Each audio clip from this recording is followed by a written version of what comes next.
Tucker Hagan. Batting ninth, playing third base, number 26, Elijah Stockton.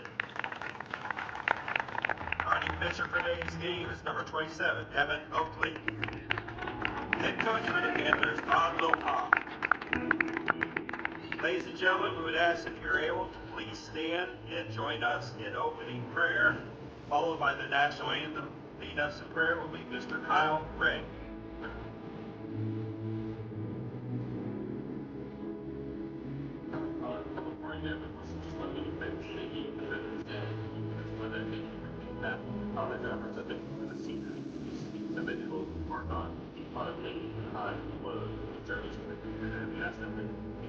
Play so the peak of the ability to bless them bless and to protect them from harm. And Father God, we're so thankful for the gifts you've given us, thankful for the opportunities you give us to grow closer to you. And Father God, we ask that everything we do, both for our thoughts and actions, be pleasing to you in your sight. And Father God, we're just so thankful for your good and for your sacrifice on the cross. And through that sacrifice, may we live forever.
From Legacy Field in Mason, Ohio, David Wilson reporting. We are about to embark on our second game of the day, and it will be the number 5 seed Cedarville Yellow Jackets taking on the number 4 seed Kentucky Wesleyan Panthers. It has warmed up a bit since game 1. We're looking at 58 degrees here in Mason. Right now, cloudy skies. The wind continues to blow out to center, sometimes gusting out to right. Kentucky Wesleyan will be the home team. They will employ their white uniforms with the purple hats. Cedarville in their blue tops and gray trousers as the visitors. Overall record, Cedarville 23-25 on the year. Kentucky Wesleyan 26-22 overall. As far as GMAC records go, they were neck and neck, which explains the 4-5 matchup. Cedarville was 17-15, and Kentucky Wesleyan was 16-14. They had 2 of their final games, their final 2 games against the Walsh Cavaliers, canceled due to weather. Evan Oakley gets the start. He's one of the best to ever do it in the GMAC. Oakley, the senior right-hander out of Gilbertsville, Kentucky. 5-3 on the season. Oakley 4.17 ERA, making his 14th start. 77 2/3 innings, which leads the GMAC, and he is the all-time leader in strikeouts in the GMAC at 334 and counting. Cedarville, coached by Matt Richter, they will line up with Chris Montez Dioka in right, Grant Poindexter at first, batting champ Eli Henderson at shortstop. Hitting fourth and third base, Graham Ward. Max Depker will play center and bat fifth, and it's Micah George in left. Grayson Weichel will hit 7th in DH. Then Danny DeMoss catching and Cooper Martin rounding out the lineup at second base. Jensen Wagoner will start later for Kentucky Wesleyan. For Cedarville against the Panthers. But Oakley is finishing up his warm-up tosses. These teams split a regular season series at Kentucky Wesleyan back on the 6th and 7th of April. And they meet here in the GMAC tournament. Just a little while ago, Findlay defeated Northwood by a final score of 11-2 on this field, and Hillsdale has upset the number 2 seed Walsh Cavaliers over at Prasco 4-2. Those are the finals so far. We're ready to go. Oakley winds and fires the first pitch, and it's smacked towards shortstop. Diving stop by Molnar, throws but not a chance to get Montez Dioca, and that's the way today's game begins. We start this game at 4:33. 58 degrees, and Chris Montez Dioca aboard at first base with an infield hit. First baseman number 15, Grant Poindexter. So away we go here at Legacy Field. Grant Poindexter will bat. First 3 hitters in the Cedarville lineup are left-handed batters. Poindexter hitting .312, 1 home run, 7 runs batted in. He's a sophomore. Oakley pitches, it's taken a strike, 0-1. Leadoff hit by Montez Dioca. He has 3 steals on the year. Cedarville does not run much. No prolific base stealers in their lineup. Oakley delivers, ball bounces around as it was knocked down by Perry, the catcher, but no advancement by Montez Dioca.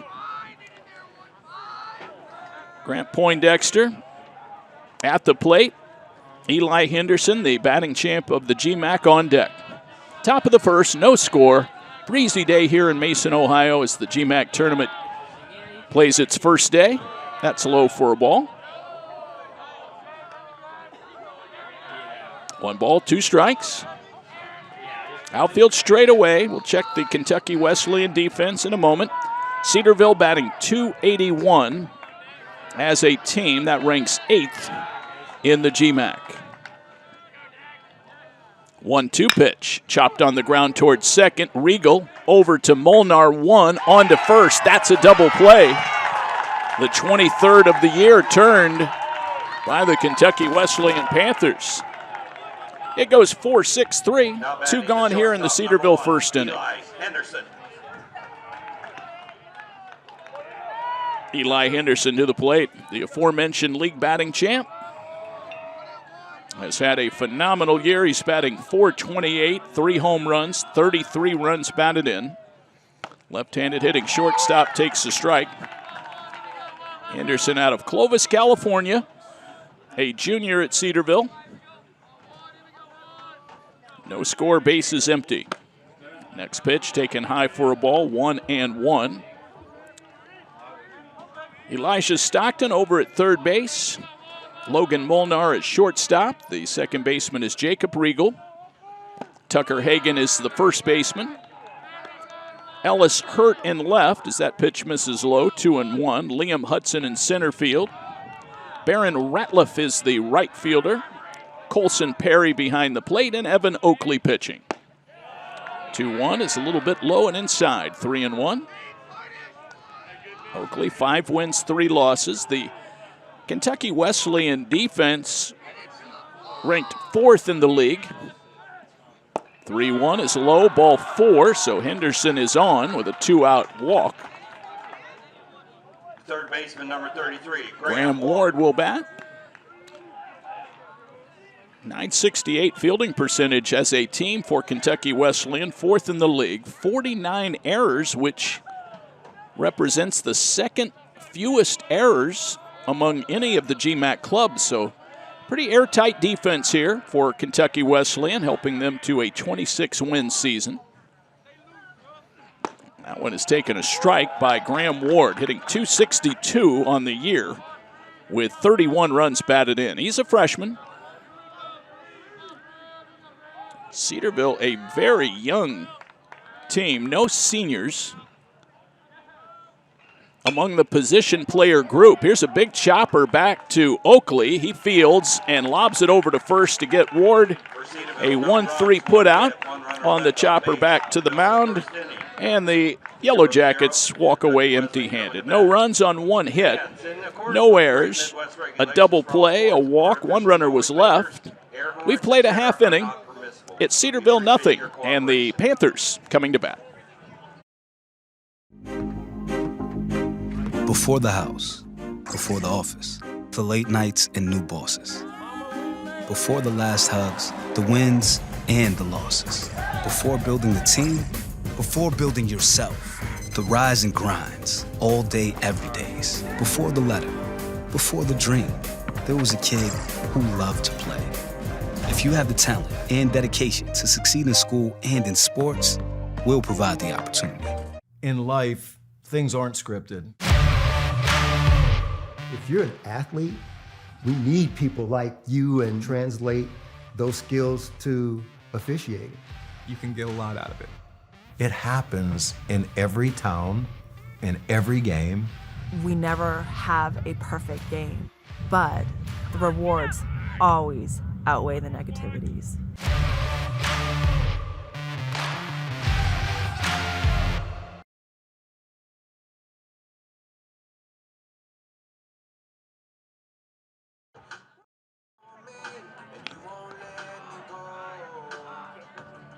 Here we go to the bottom half of the first inning. No score. Cedarville failed to score in their half of the first, so now the Panthers come to the plate facing Jensen Wagner. And the Panthers will line up like this. It'll be Liam Hudson in center field, Jacob Riegel at second, Barron Ratliff in right. The cleanup batter is Rhett Dysholm, Ellis Hurt in left, Colson Perry catching. Logan Molnar will bat seventh and play short, then Tucker Hagan at first, and Elijah Stockman at third. Kentucky Wesleyan batting .277 as a team. That ranks ninth in the GMAC. Wagner is a left-hander, and he throws a curveball in for strike one against Liam Hudson. Hudson, the sophomore, hitting .306, 12 home runs, 44 runs batted in. Check swing on a pitch low and away. It says he went around on it on appeal.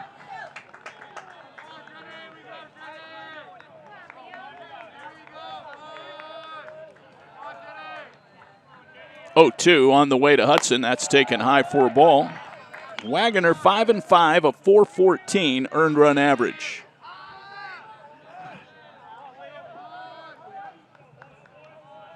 This will be his 14th start. He has a complete game to his credit. Fly ball deep left center field, but there to make the catch is George. Puts it away for out number one. Micah George ranging over to his left and got to the spot. The second baseman, number 4, Jacob Riegel. Jacob Riegel will step to the plate. You retire Liam Hudson. You're retiring 12 homers, which is tied for third in the league. So a big out there at the top of the order. Riegel takes a ball, 1-0. He's batting .288, 8 home runs, 30 runs batted in. Has 3 triples, and he gets hit with that pitch. Out on the lower left leg. That's the first base runner for Kentucky Wesleyan. Todd Lilpop is the head coach of the number 10, Barron Ratliff. Panthers. He has them in this tournament for the 12th consecutive year. He's assisted by Ryan Mantooth, who coaches over at third base. Their first base coach is Bryce Stoutville. Here's Barron Ratliff hitting .209, 6 home runs, 24 runs batted in. Outside for a ball to the number 3 hitter. He's a junior.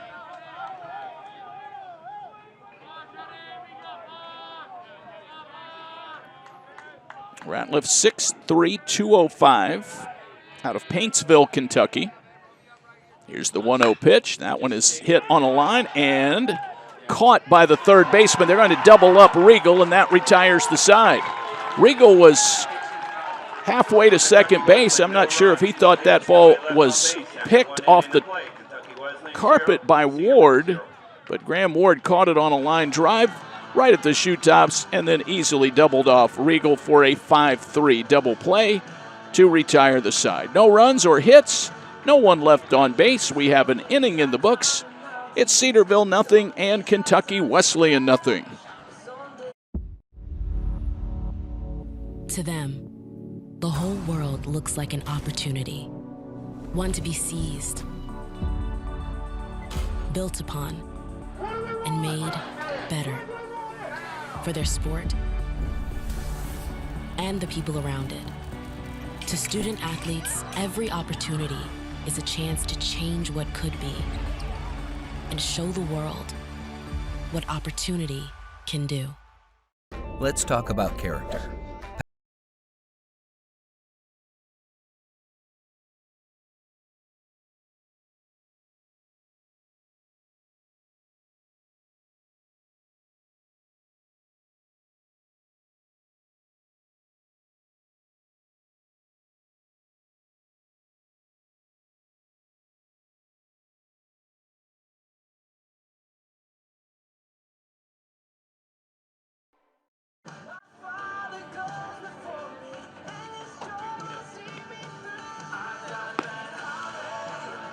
We'll go to the second inning. Max Depker will lead things off for Cedarville.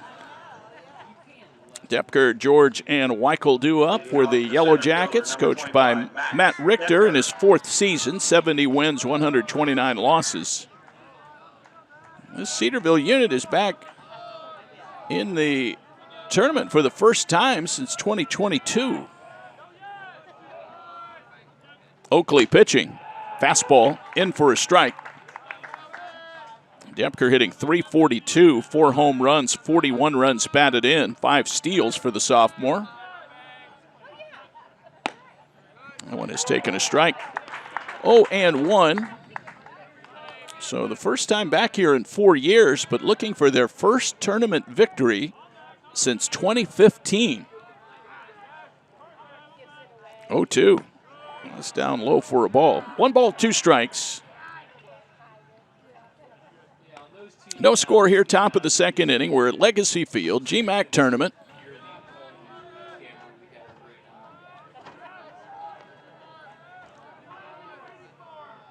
Evan Oakley ready, the right-hander to the plate way outside. Oakley walked a batter in the first inning, which is uncharacteristic. Only his 27th walk in almost 80 innings. He averages about a strikeout per inning. This one fouled out of play. 2 balls, 2 strikes to Max Depker.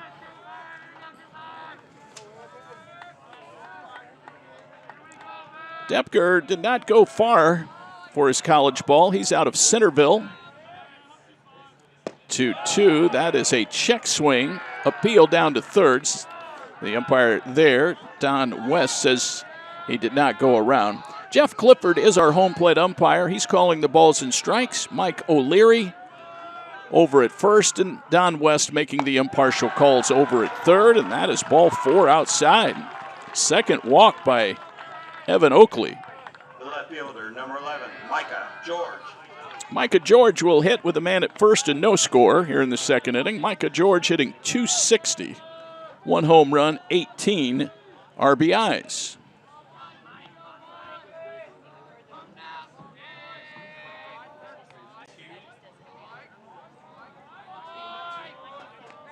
Runner at first. Evan Oakley ready, working from the stretch now, and the right-hander delivers. A little bit inside, 1 ball, no strikes.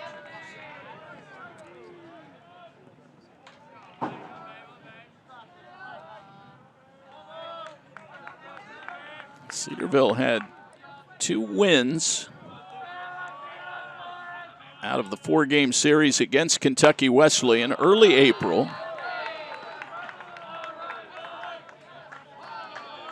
The wins were 8-2 and 17-7. Now in their 2 losses, they scored but 1 run each game. 2 balls, no strikes. The right-hander delivers. That's upstairs for a ball. 3 balls, no strikes. So Oakley a little amped up here. Again, 334 career strikeouts, the most in GMAC history.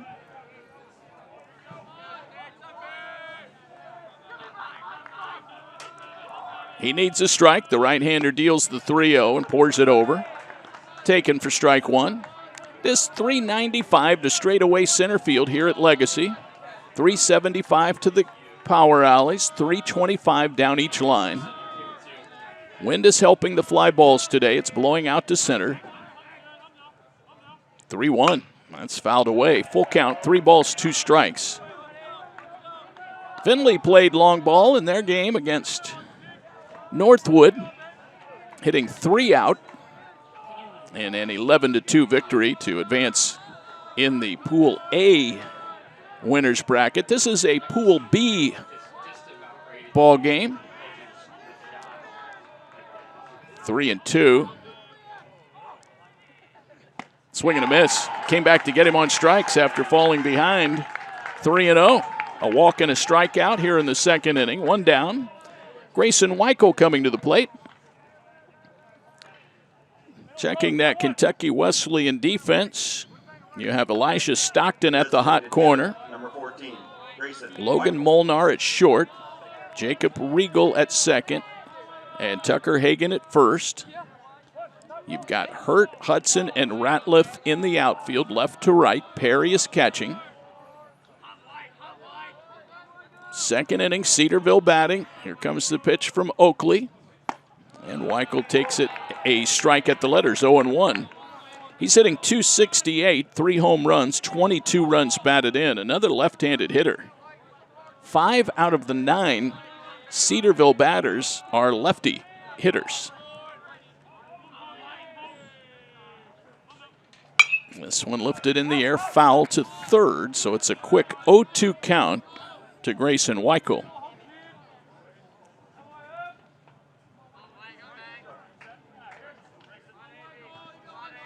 Oakley has a man at first. Each team has turned a double play already. We're just in the top of the second. No score in the game. This one fouled away and out of play. The other 2 Pool B teams are Ashland and Ohio Dominican. They will play about an hour and 10 minutes from right now over at Prasco Park. Ashland is the number 1 seed overall, and ODU is the number 8. 0-2 fouled away, straight behind us. We'll do it again. No balls, 2 strikes.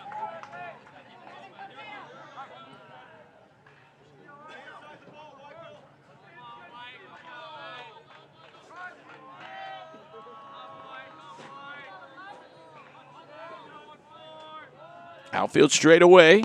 That one's low for a ball. 1 ball, 2 strikes. Kind of a waste pitch down and in, hoping to get Weichel way out on his front foot.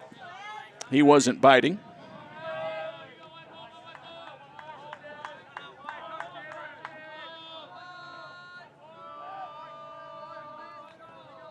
The catcher is Perry. He's ready with the sign.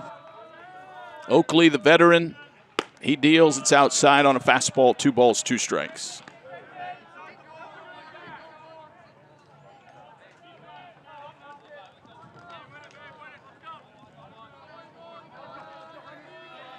Good lead over there for Depker, but he's not likely to go. He's only attempted 7 steals. This would sock toward the gap in left center field, but it is going to hang up, and it's caught by Ellis Hurt. Weichel flies out, 2 gone. Danny DeMoss, the catcher, gets a second inning at bat. The sophomore hitting .290. No home runs and 6 runs driven in. No score here in the second inning.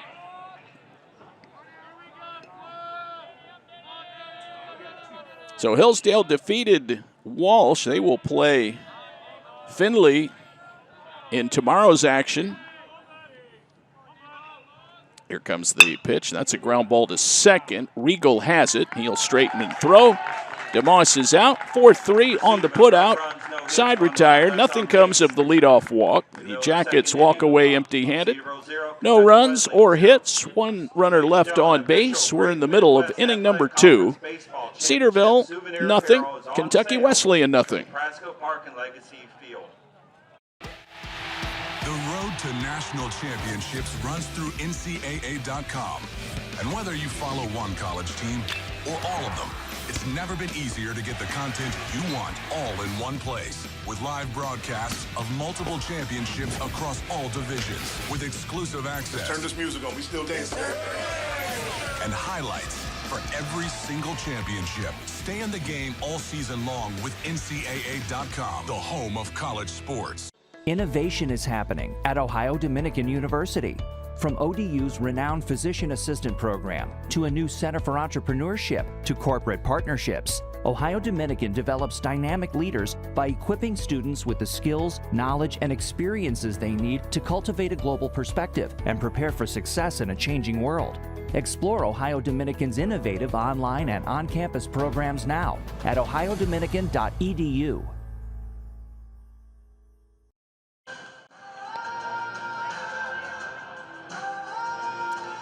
Bottom of the second inning, Kentucky Wesleyan will try and break on top. No score here in the second inning. It'll be the 4, 5, and 6 hitters due up for Todd Lopop and the Panthers. Dysholm, Hurt, and Perry. Working against the senior lefty, Jensen Wagoner. Leading off for the Panthers, designated hitter, number 7, Rhett Dysholm. Dysholm, the senior, he's batting .339, 5 home runs, 37 runs batted in. Takes a strike.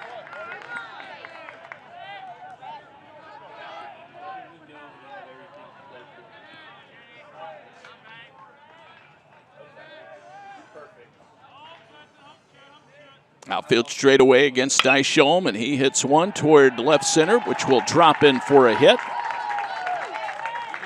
Soft line drive for Rhett Dysholm. That's the first hit of the ball game for the Panthers. Leadoff batter aboard here in the second inning.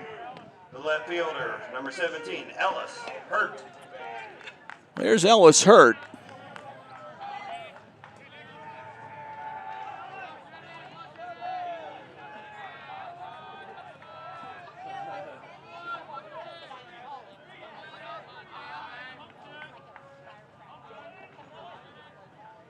First pitch way outside.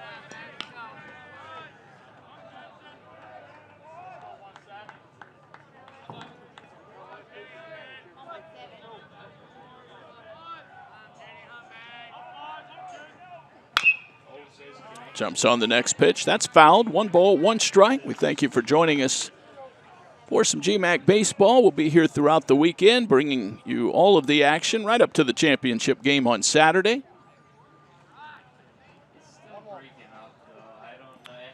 We're at Prasco Park, which is a beautiful complex here in Mason, Ohio. 2 fields. The main field, Prasco Park, and this secondary turf field, Legacy Field. Conference appears or takes advantage of both to get all of the games played in this double elimination tournament. 2 balls, 1 strike to Ellis. 289 batter, 2 homers, 35 RBIs. Colson Perry is on deck. He reaches for this one, sends a fly ball to center. It's pretty shallow, but plenty of air under it for Depker to get to the spot. That's the first out, and Colson Perry will bat. The catcher, number 8, Colson Perry.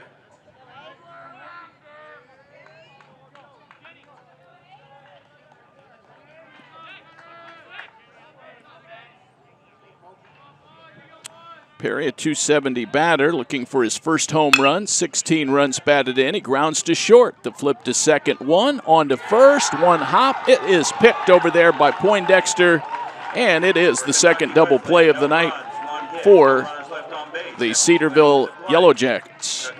This one goes 6-4-3. Side retired. No runs, 1 hit.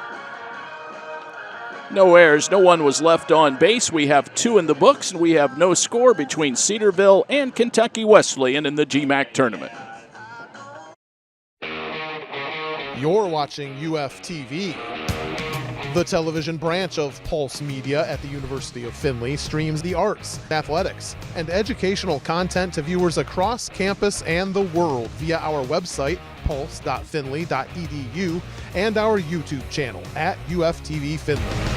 Our staff of UF students, led by a pair of television industry professionals, also broadcasts Oilers athletics on Flow College and now features partnerships with the Flag City Sluggers and WOSN. Touchdown Oilers!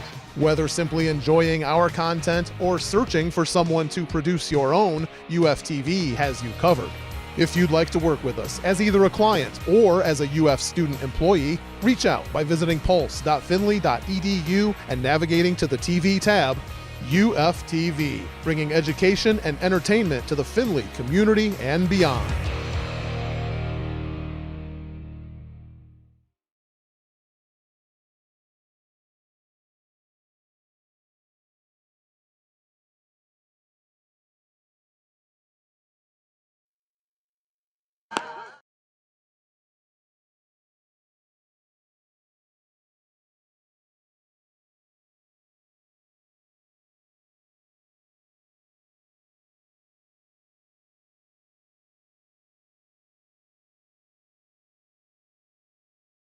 So far, we've seen 3 double plays, 2 turned by the Yellow Jackets. Cooper Martin hitting .198, 4 home runs, 14 runs batted in.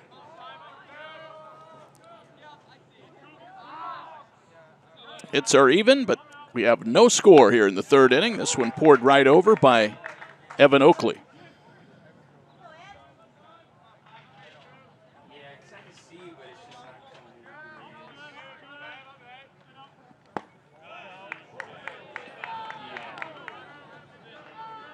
Next pitch taken for a ball, 1-1.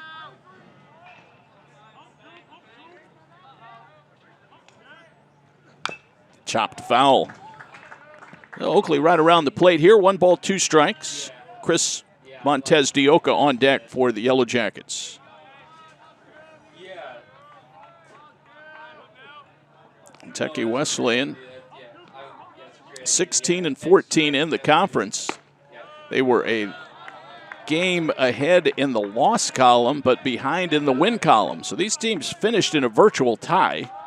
Kentucky Wesleyan and Cedarville, and now they're the 4-5 matchup in the tournament. So this one is a toss-up. Swing and a miss by Martin. He's out on strikes. That is the 2nd K for Evan Oakley. And Chris Montez de Oca will bat. He singled in the 1st inning, 1 for 1.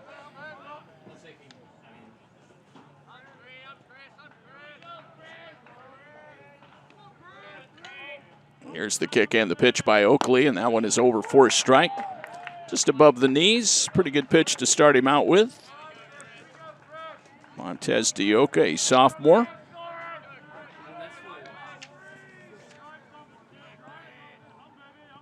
Another California kid. This one is taken a little bit high, 1-1. He's out of Rancho Cucamonga. Another left-handed batter. Again, 5 out of the 9 batters are lefty hitters. 1-1. That is over for strike 2 call. Oakley trying to lock in here. He's thrown 2 scoreless innings so far, but has walked a pair. The 1-2 lifted in the air to left, and an easy play out there for Ellis Hurt, who comes in, makes the catch. Had to cover a lot of ground, but had plenty of time as that ball was hit sky high. 2 down. Here's Grant Poindexter, who bounced into a double play back in the 1st inning. Grant Poindexter.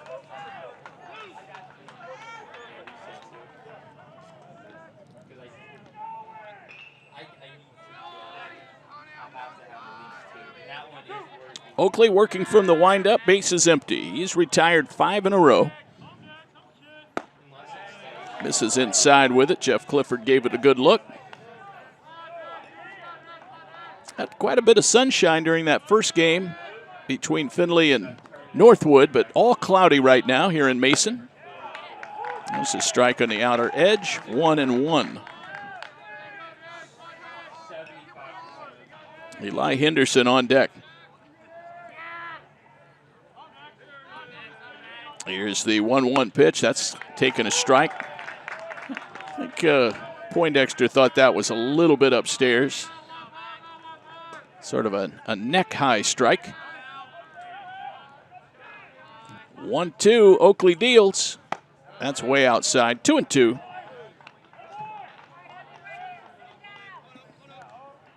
Opposing hitters batting .262 overall this year against Evan Oakley. 2-2, fouled right at the plate.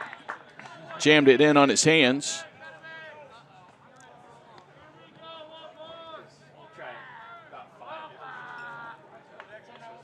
Hudson a step toward left out in center field. He's playing deep against Grant Poindexter. Has one homer on the year. This one shot down the left field line. It's going to drop in. That's a hit. He's going to go for two as that was angled toward the foul line. He slides in ahead of the relay throw. It's a double for Poindexter. The shortstop, number 1, Eli Henderson. Well, that'll give Henderson a chance with a man in scoring position and 2 outs. The second hit of the game for Cedarville. 2-bagger for Poindexter. Now Eli Henderson will bat. He walked in the first.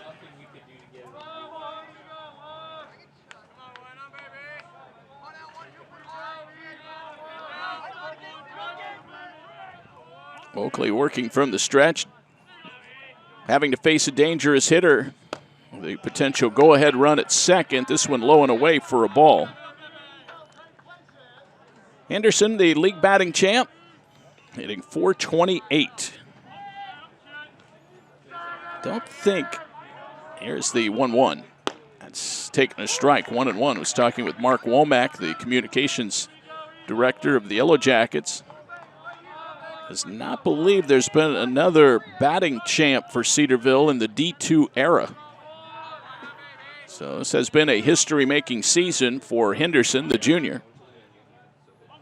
Here is the 1-1 pitch. Checked his swing. I'm sure he went around. Oh, they say no. Don West gives him the safe sign. It looked like he offered at that pitch.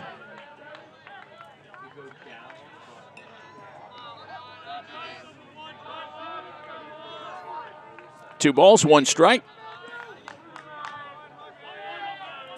Oakley kicks and deals. Swing and a miss. Blew it past him with the heater. 2-2.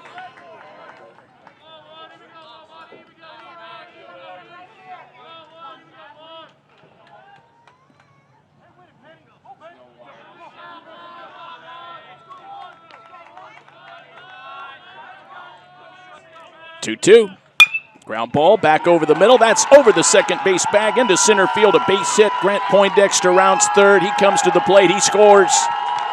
Eli Henderson delivers with 2 strikes and 2 outs. He bounces one right back through the box. Picks up his 34th RBI of the year, and the Yellow Jackets take a 1-0 lead here in the third inning.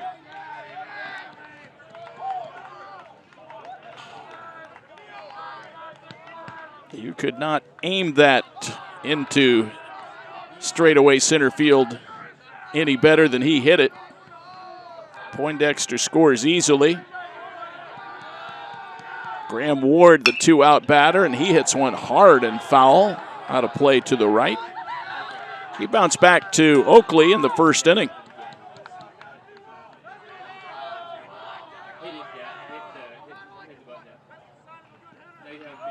Graham Ward at the plate, 1 strike on him.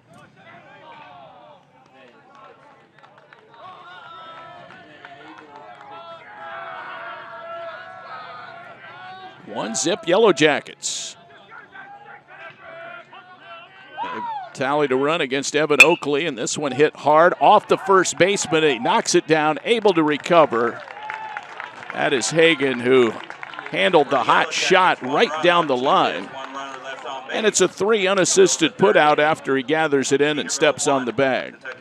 1 run on 2 hits for the Yellow Jackets, no errors. And a man was left on base. RBI single by Eli Henderson sends this game to the bottom half of the 3rd inning. It's the Yellow Jackets 1 and the Panthers nothing. In life, things aren't scripted.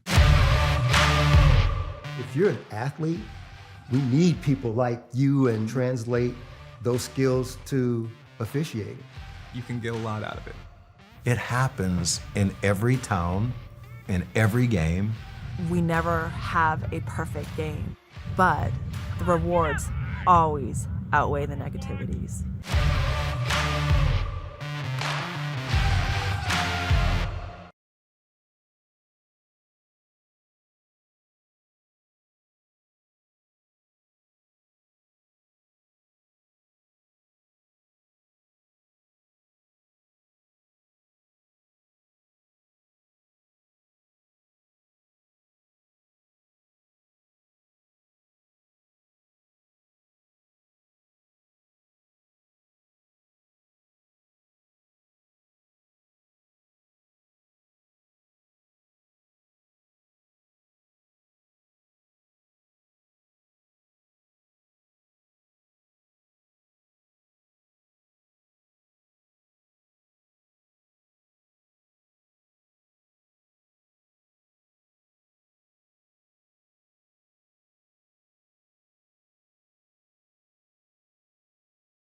The bottom half of the 3rd inning, Kentucky Wesleyan leadoff batter Logan Molnar with a base hit to the hole at shortstop.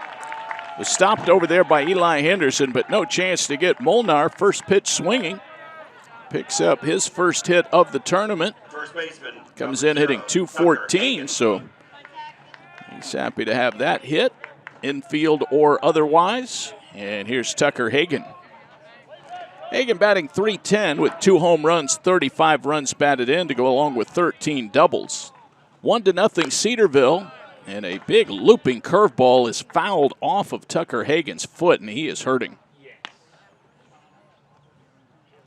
The ball was fouled right down off his foot, and he's trying to walk that one off. Elijah Stockton on deck.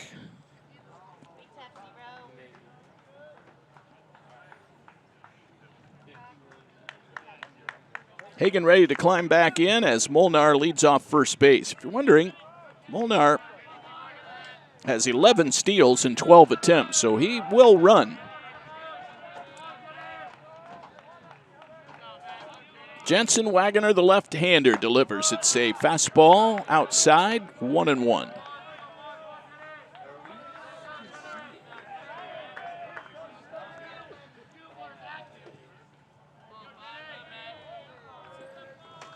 Tucker Hagen wears number 0. He is a grad student at KWC. Local product out of Owensboro. 2 balls, 1 strike.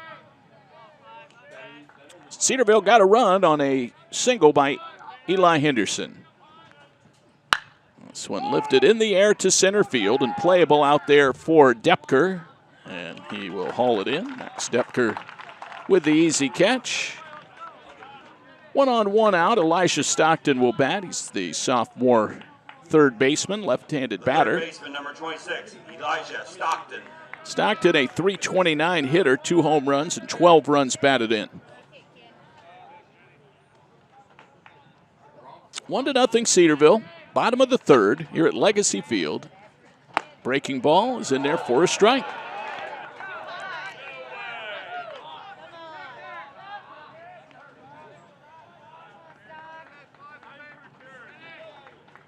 Nothing in 1. Next pitch.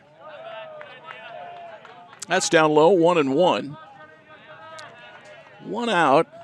I think if he gets to a 1-2 count here, you might see Molnar really considering taking off. 1-1, he stays put, and it's fouled away. So there's your 1-2 count. We'll see if they have a play on here and if Molnar is going to be breaking for second.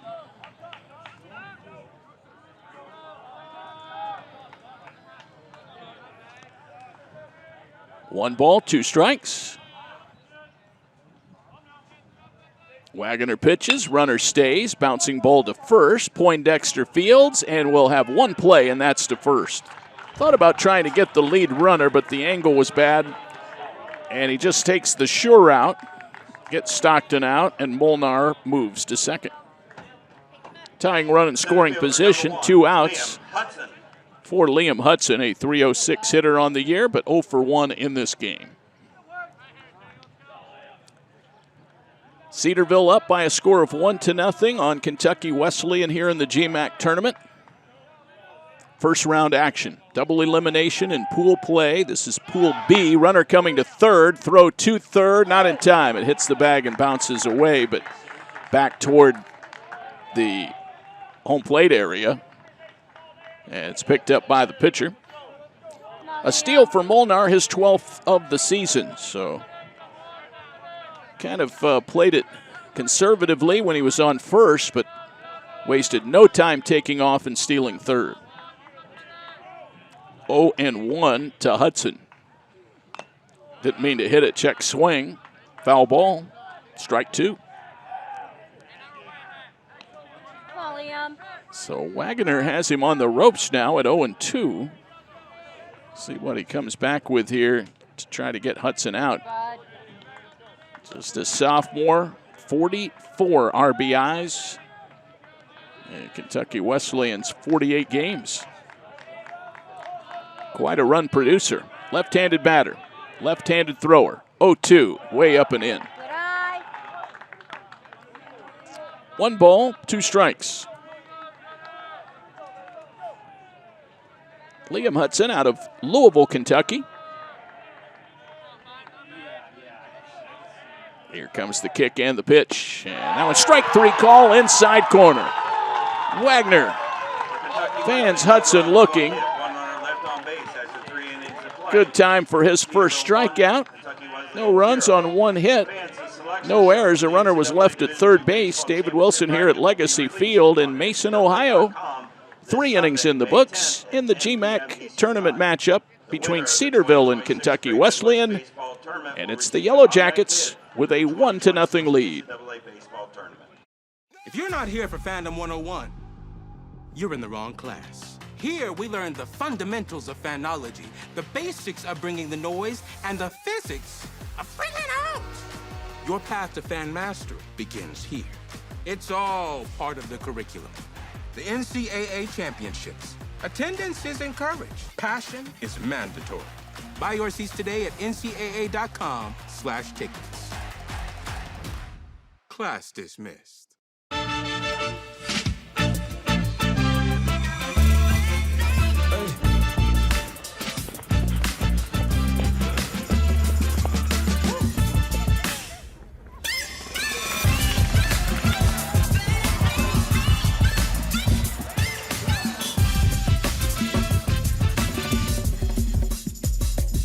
If you have the talent and dedication to succeed in school and in sports, we'll provide the opportunity.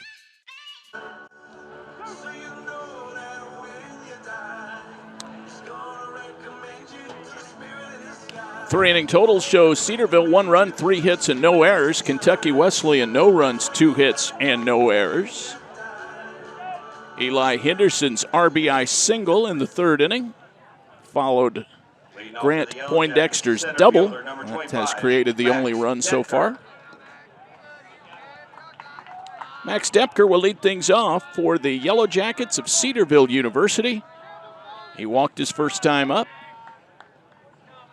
Evan Oakley back to work, and that one is outside. Popped the glove of Perry pretty nicely, but it's ball 1. Here comes the kick and the pitch. That one is a strike call. 1 ball, 1 strike to Depker. Micah George on deck, and then Grayson Weichel. Dan DeMoss if they get someone on base. Here is the next pitch, and that's a strike. 1-2.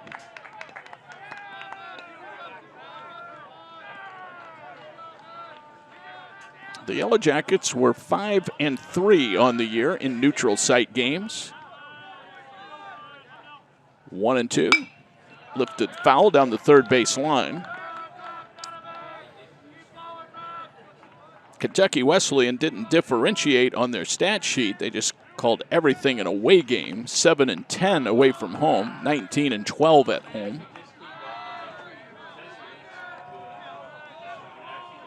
1-2. Oakley, the right-hander, to the plate, and that's socked into left field. That's a line drive base hit. Hurt gets it back in. Leadoff single for Max Depker. That is the 4th hit. The left fielder, number 11, Micah George. Micah George will step to the plate, 0 for 1 with a strikeout.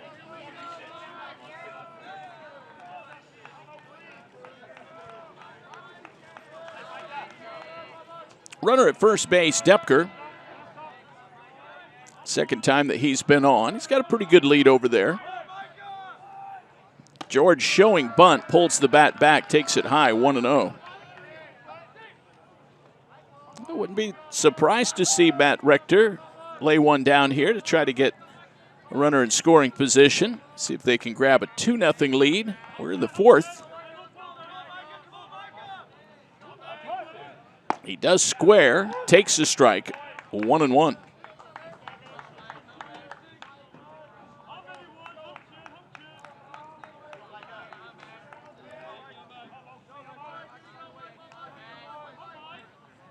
Oakley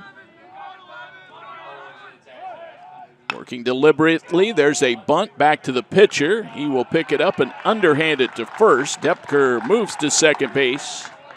Sacrifice bunt for Micah George. Well done. The DH, number 14, Grayson Weichel. So here's Grayson Weichel now with the runner in scoring position. We'll see if the bunt strategy pays off. Flied out to left field in the 2nd inning.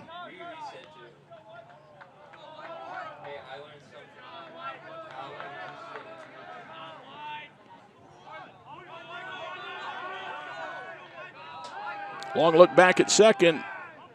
Now Oakley pitching. Fastball catches the corner for a strike.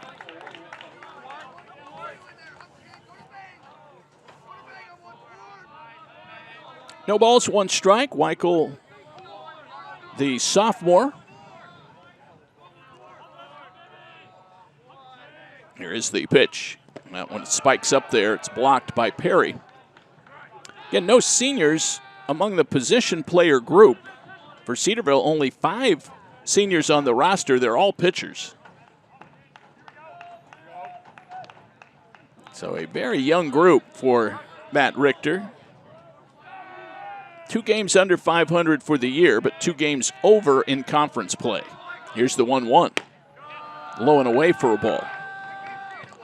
2 balls, 1 strike to Weichel, the left-handed hitting DH. 3 homers on the year. This is a hitter-friendly park, especially with the wind blowing out, which it is today. 2-1.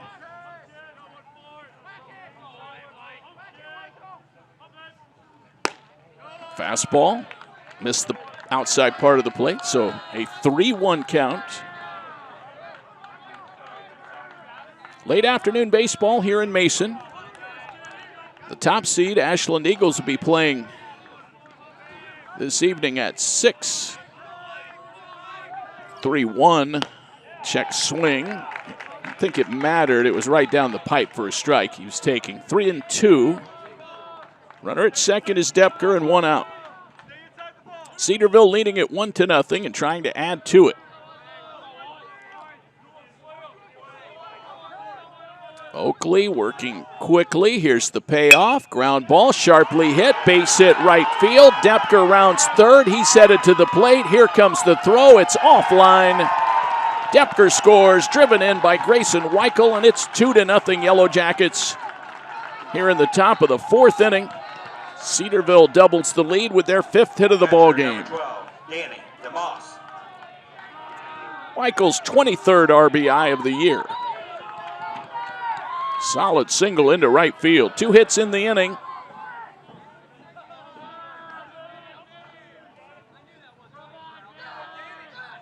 Batter now is Danny DeMoss. Well, production from the bottom of the order. Moss takes a strike at the knees.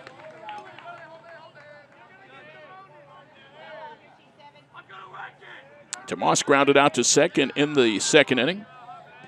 0 for 1. Cooper Martin on deck. Cedarville batting and rolling. They're up 2-0 on the Kentucky Wesleyan Panthers, and this one belted out to deep left. Hurt going back in the gap near the warning track. Leaps up. He can't get it. It's over his head. Weichel heading to third. He's going to get the stop sign.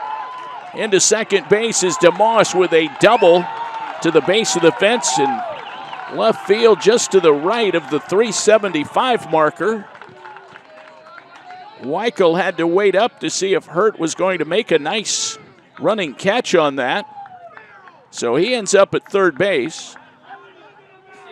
Second and third, 1 out for the Yellow Jackets. A 2-bagger for Danny DeMoss. That elicits a mound visit for the Panthers to try to give Oakley a little bit of a breather.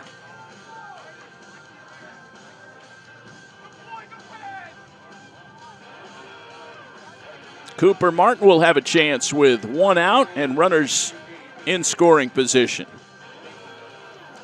Friends, hitting the road to follow your favorite student athletes? Don't book your travel without checking out GMAC Getaways first. You can score some exclusive hotel rates and support the Great Midwest Athletic Conference. Start planning your next trip today with GMAC Getaways.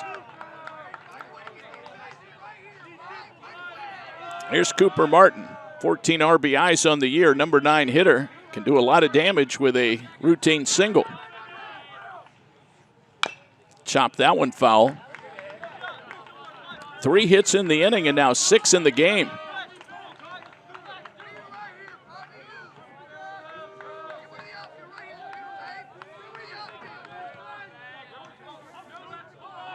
Yellow Jackets trying to do some damage to Evan Oakley. That one hit toward the gap in left center field. That's down for a hit. That's going to score Weichel. They'll hold DeMoss at third. It's 3-0 Jackets. Cooper Martin with a solid single into left center. Nice job by Liam Hudson to cut that off and hold Martin to 1. He picks up his 15th RBI. The 7, 8, and 9 hitters getting hits in succession. They flipped the lineup card. And now Chris Montez Dioka will bat for Cedarville with runners on the corners. 3-0. Montez Dioka 1 for 2. He was showing bunt there and took it back on a high fastball.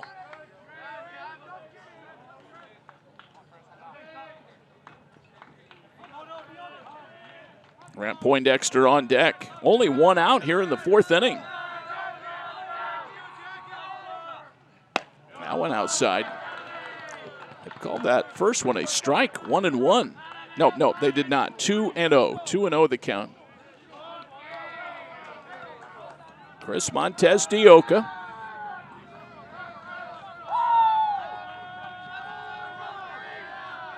Outfield straight away, wind blowing out. It's a called strike, 2-1. DeMoss at third, Martin at first. Montez Dioka, good speed, so tough to double up. Probably anything on the ground will get a run home. Here's the 2-1 outside, ball 3. Going to get some action going in the Kentucky Wesleyan bullpen. Oakley is really struggling at the moment. He's given up 4 hits in the inning, none of them cheap. 3-1, runner goes from first, and a high fly ball, foul territory. No, now drifting back into fair ground, and it's caught by the shortstop Molnar in shallow left. Nice catch, actually. Kind of had to circle under it. They got Montez Dioka out, and everybody had to hold. Grant Poindexter will be the batter. Grant Poindexter. Poindexter 1 for 2, a double and a run scored back in the 3rd inning, last inning. We're in the 4th. Cedarville with a 3 spot on the board here in this first round tournament game. Wind really picking up now, blowing out to right center field. That one's taken high. 1 ball, no strikes.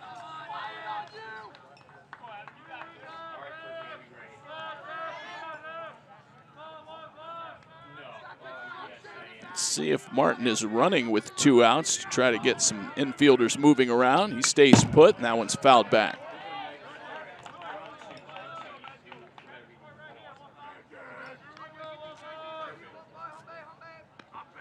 Ball a strike with 2 out.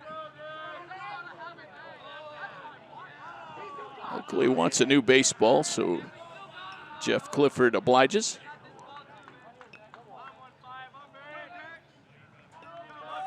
Sack bunt by Micah George played big in this inning.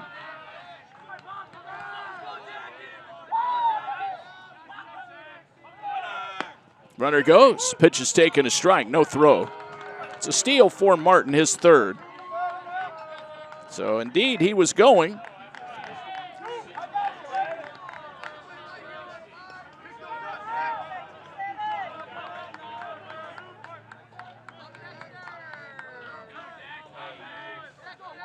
Two runs are in. Now runners at 2nd and 3rd. The pitch, fouled back, good cut. Poindexter battling, he's down 1-2. 4th inning, long way to go, but a great start for Cedarville, the number 5 seed, taking on the number 4 seeded Panthers. Here's the 1-2 pitch, grounded back through the middle, tough play, and is knocked down by Regal, but it rolls on into center field and scores 2 runs.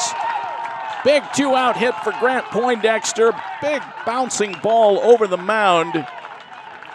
Jacob Regal sliding back there, was able to get leather on it, but would have had no chance to get anyone anywhere with contact. The runners were moving. And a 2-run single for Poindexter, his 2nd hit. He picks up his 8th and 9th RBIs of the year. 5-0 Yellow Jackets.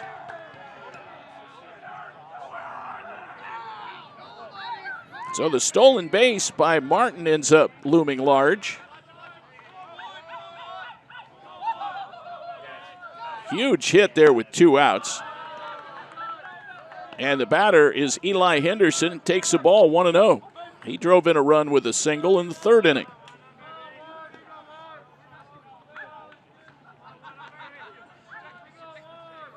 It has been a tough inning for Evan Oakley. There's strike 2 call. 1 ball, 1 strike to Henderson. 1 for 1 with a walk. There have been 5 hits and 4 runs in the inning.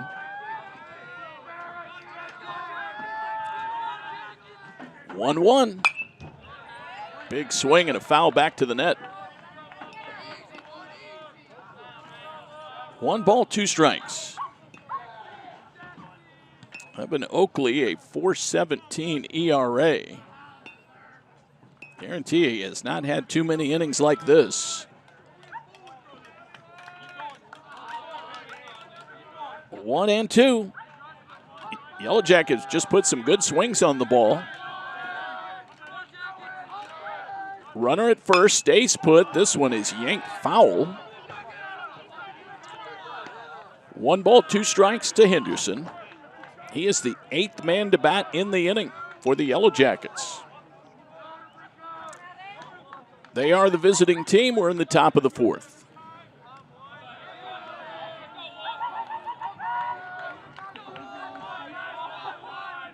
The 1-2. Ball 1. Make it ball 2. 2 balls, 2 strikes, 2 outs. Dangerous hitter. Oakley trying to wiggle out of this with no further damage. Right now, Poindexter is the lone base runner. He's at first. He draws a throw.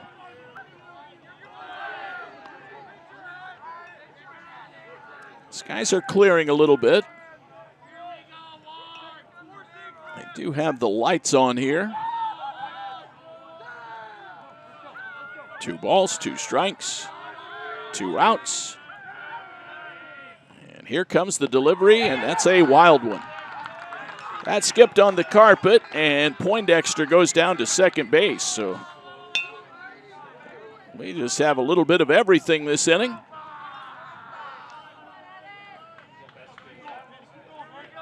Eli Henderson had a 2-out RBI single in the third. Let's see if he comes up with something here.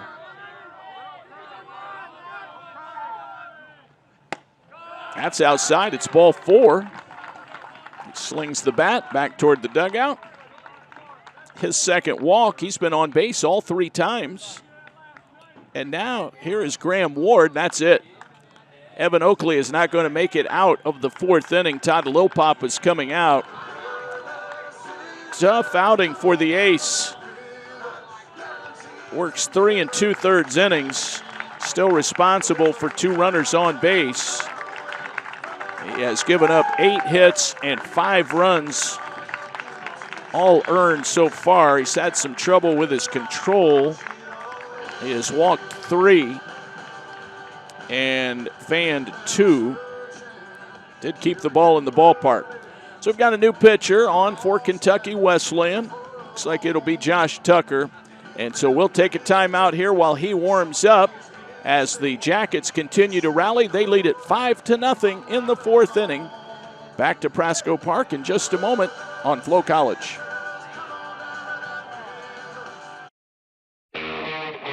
You're watching UFTV.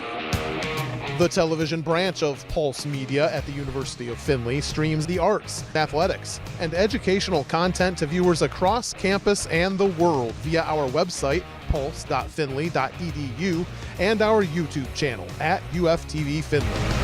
Our staff of UF students, led by a pair of television industry professionals, also broadcasts Oilers athletics on Flow College and now features partnerships with the Flag City Sluggers and WOSN. Touchdown Oilers! Whether simply enjoying our content or searching for someone to produce your own, UFTV has you covered. If you'd like to work with us as either a client or as a UF student employee, reach out by visiting pulse.findlay.edu and navigating to the TV tab. UFTV, bringing education and entertainment to the Findlay community and beyond.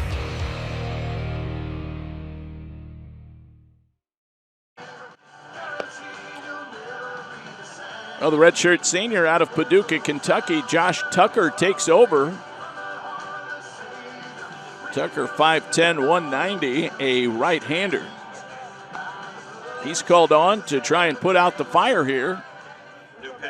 Josh Tucker, 4-3, is 714 earned run average. This will be his 14th appearance of the spring season. 29 innings, 25 runs, 23 earned. He's walked 15, struck out 35. So 35 Ks in 29 innings. That's pretty impressive. Graham Ward will bat 0 for 2. Runners at first and second. Pitch is over for a strike. Oakley 3 2/3, 8 hits, 3 walks, 2 strikeouts. The pitch to Ward. Check swing. They say he went on that. No balls, 2 strikes to Graham Ward, the freshman.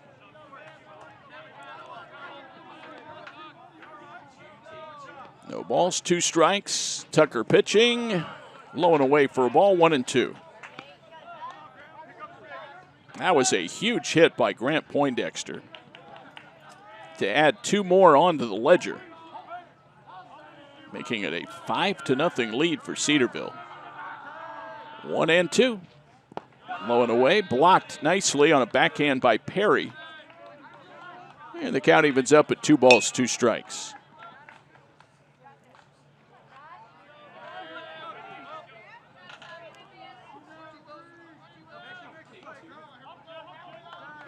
Tucker, a deep breath. Now he pitches, swinging a foul. Challenged him with a fastball. We'll do it again. 2 balls and 2 strikes. Josh Tucker has served up 3 home run balls in 29 innings. 2-2 pitch. High fly ball to right field. Ratliff is there, and he makes the grab, and that retires the side. Tucker does come in and get the 3rd out, but 4 big runs in the inning. They did it on 5 hits. The big one, the Poindexter 2-run single. No errors, 2 runners were left on base. The Jackets have left 5. And so we go to the bottom half of the 4th inning. It's Cedarville 5, Kentucky Wesleyan nothing.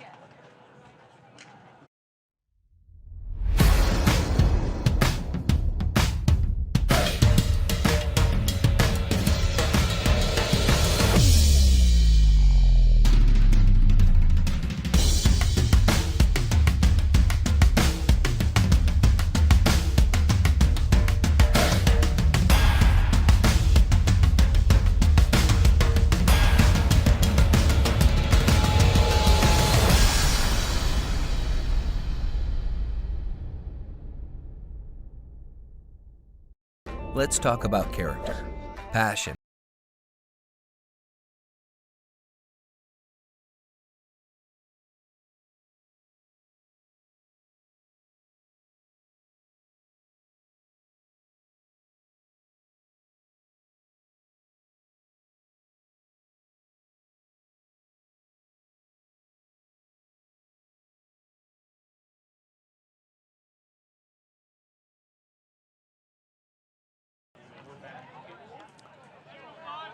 Well, on we go to the bottom half of the 4th inning, and Jensen Wagner, who has tossed shutout ball for the first 3, is now staked to a comfortable 5-run lead, 5-0 Cedarville.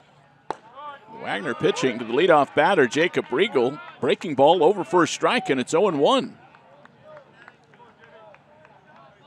Cloudy and cool afternoon here in Mason. 0-1 inside, 1 ball, 1 strike to Jacob Riegel.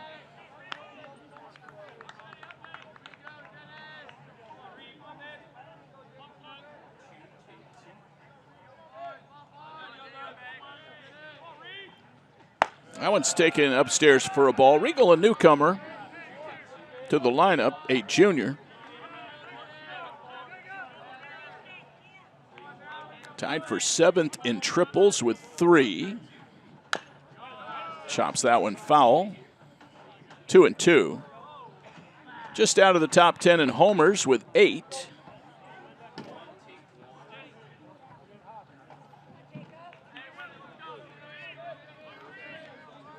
Slugging percentage of .541 for Jacob Riegel.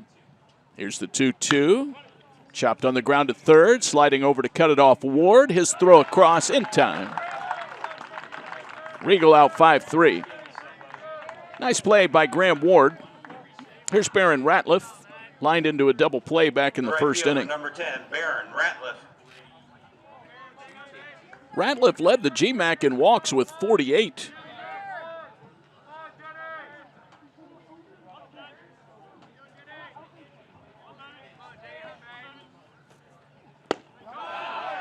Swings at and misses, a bad ball down and in. So Wagner fooled him on that first pitch, 0-1. 1 out in the 4th inning. Brett Dysholm will bat next. The lefty pitches, and it's a high fly ball deep left center field. This one way back, and it is gone. An absolute moonshot by Barron Ratliff. That's his 7th home run. Kentucky Wesleyan on the board. It's 5-1 Cedarville. That ball all the way into the parking lot, way out beyond the left center field fence. Ratliff with his 25th RBI. Number 7, Brett Dysholm.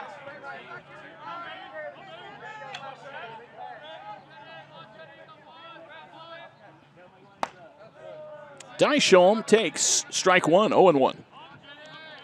Singled in the 2nd inning, was erased on a double play. 1 out, a run is in, nobody on base.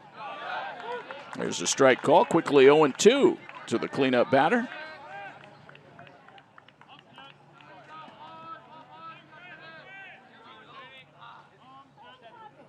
This one hit hard on the ground. That's a base hit into center field.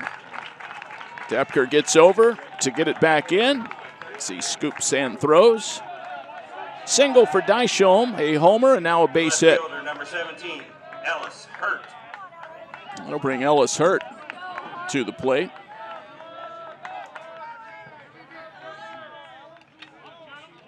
Hurt 0 for 1, fly out to center field in the second inning. 5-1 Cedarville. A shutout no more for Wagner. He misses badly that time on the first pitch, 1-0.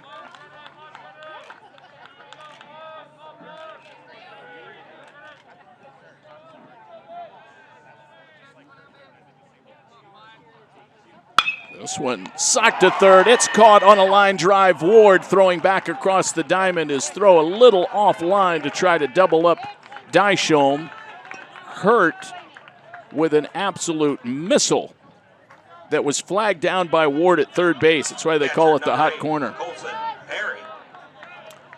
Dyshome almost hung out to dry. The throw just a little up the right field line, so Poindexter had to come off. Here's Colson Perry, takes a strike. It's 0-1.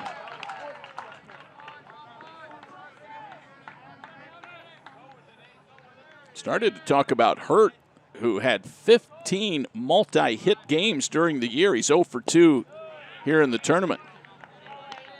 Ball 1, strike 1 to Colson Perry, grounded into a double play in the second inning. It's 5-1 Jackets. 2 hits in the inning, one of them a home run. 1-1 pitch, drops over, a curveball. Colson Perry.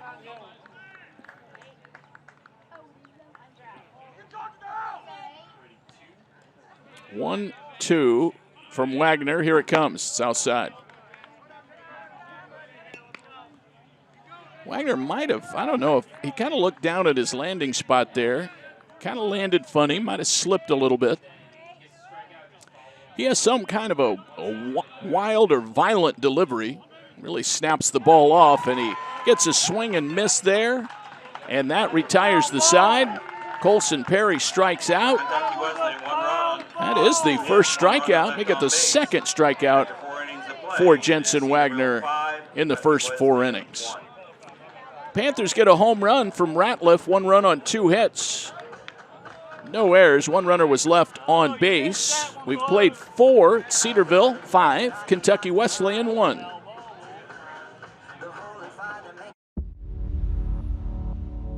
To them, the whole world looks like an opportunity, one to be seized,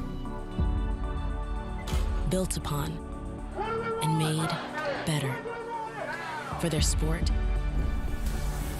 and the people around it. To student athletes, every opportunity is a chance to change what could be and show the world what opportunity can do. In life, things aren't scripted. If you're an athlete, we need people like you and translate those skills to officiating. You can get a lot out of it. It happens in every town, in every game. We never have a perfect game, but the rewards always outweigh the negativities.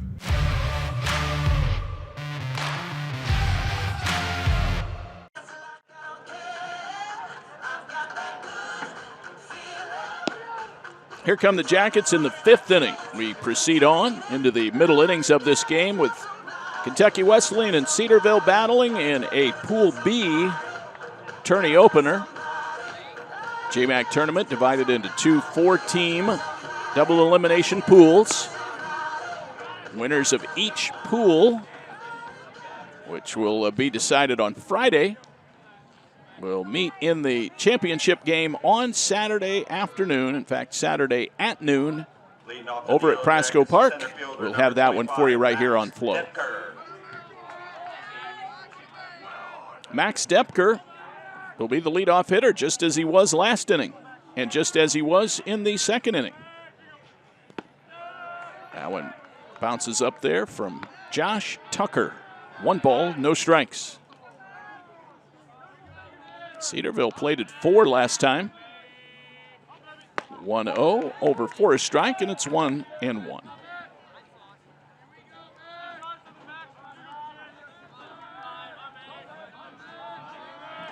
Next pitch, swing and a miss. 1-2. Sort of a vanishing breaking ball there from Josh Tucker. Depker 1 for 1 with a single and a walk. Wave and a miss, got him on strikes. So Tucker, starting his first full inning of work, comes up with a K to start the inning. One down. And Micah George will bat.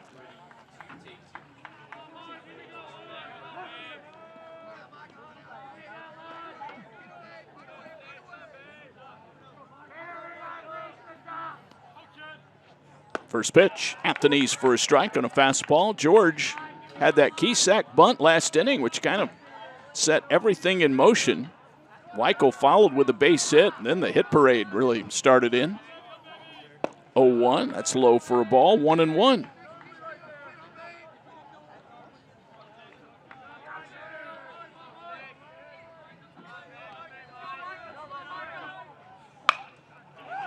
That one belted down the line, just foul. So he pulled it just a little bit. Made a bid for a base hit into left field. He'll come back, 1-2. Friends, these teams are battling for more than just a conference tournament trophy. The 2026 GMAC tournament champ gets an auto bid to the NCAA regionals. The official selection show streams live on ncaa.com on Sunday the 10th, this coming Sunday at 10 p.m. Eastern Time. So it's a late night announcement. That one's low for a ball, 2-2. So be sure to mark your calendars and see the full bracket release and the host sites. Hopefully multiple GMAC teams are in it. Here's the 2-2, swing and a miss. Back-to-back Ks for Tucker here in the fifth. 2 down for the Yellow Jackets. They lead it by a score of 5-1 over the Panthers. Number 14, and here's Weichel. Grayson Weichel hit an RBI single last inning. He's 1 for 2.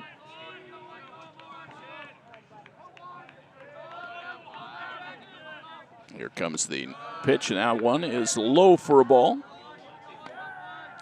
1 ball, no strikes.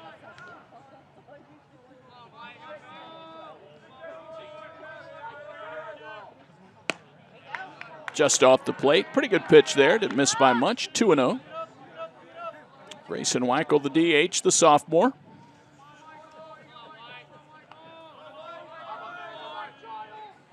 This one drilled to deep right field. It's not coming back. Way gone. Up above some of those mature pines in right field. A solo blast with 2 outs for Grayson Weichel.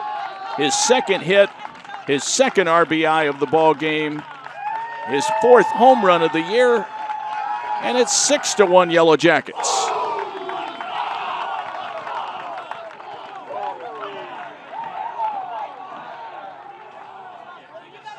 The catcher, number 12, Danny DeMoss. That will bring DeMoss to the plate. Cedarville has done a nice job getting 2 out hits throughout the ball game so far. DeMoss takes a strike, and it's 0-1. He's 1 for 2.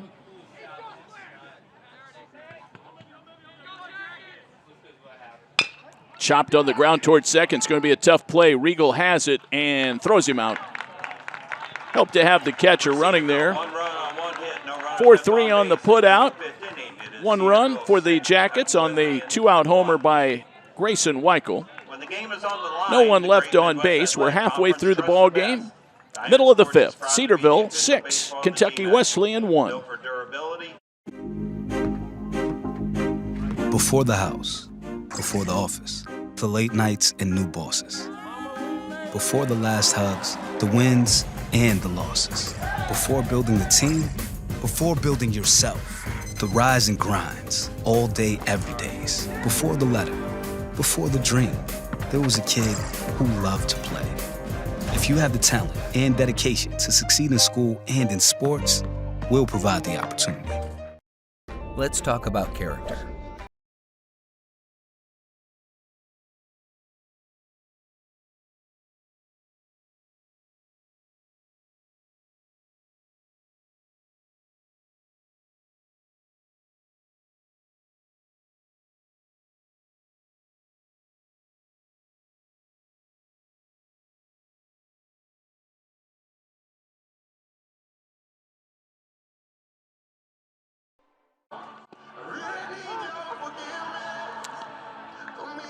Well, the Yellow Jackets have tacked on an extra run now to get back to that 5-run margin.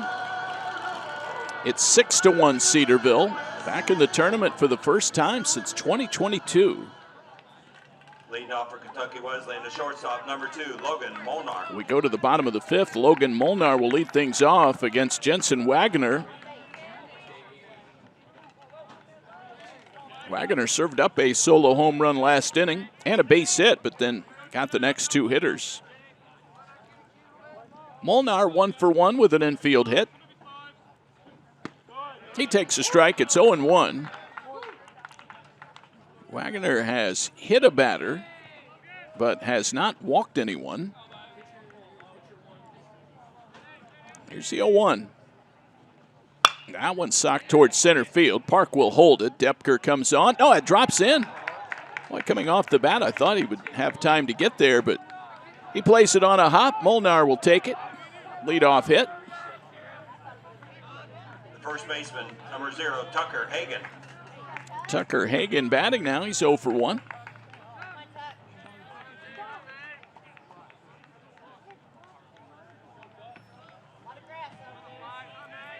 Hagan, their second leading hitter.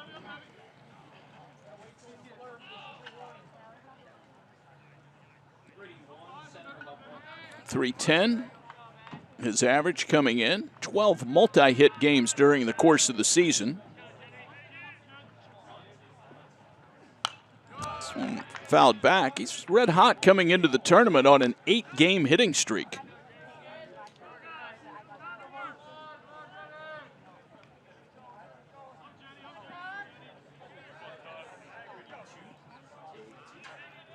He's the number 8 hitter for Todd Lopop and company.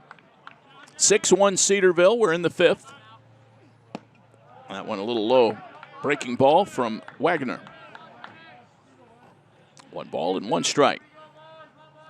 Wind continues to blow out. Been pretty consistent throughout this game. Chopped on the ground, foul. Gets out of play on the third base side. This will be the final game of the day here on Legacy. Prasco still busy. They're getting ready to host the Eagles and the Panthers, the other Panthers, Ohio Dominican. 1 ball, 2 strikes. And here comes the pitch. Runner stays put. Ball high, 2-2. Elisha Stockton waiting on deck.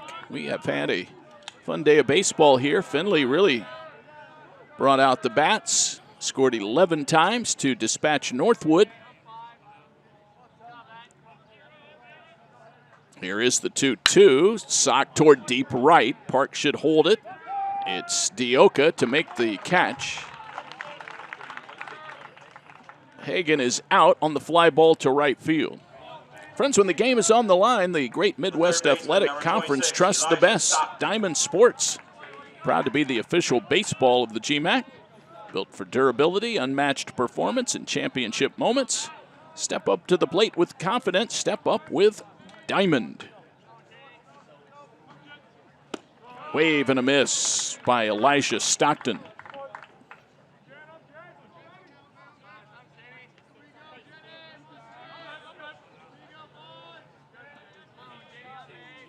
No balls, 1 strike. And the pitch on the way. That one is a check swing. It gets away from DeMoss, and Molnar moves down to second base. Let's say that will probably be a wild pitch. I think that pitch hit the carpet and got away from DeMoss. I don't think that just hit him and bounced away for a pass ball. Elisha Stockton 0 for 1. 1 ball, 1 strike. Runner in scoring position for the Panthers. Bottom of the 5th, 6-1 Cedarville. Play might be on at second. And the batter asked for time. Pitch clock was winding down to 0. I don't believe they called a pitch clock violation there, but Jeff Clifford is writing something down.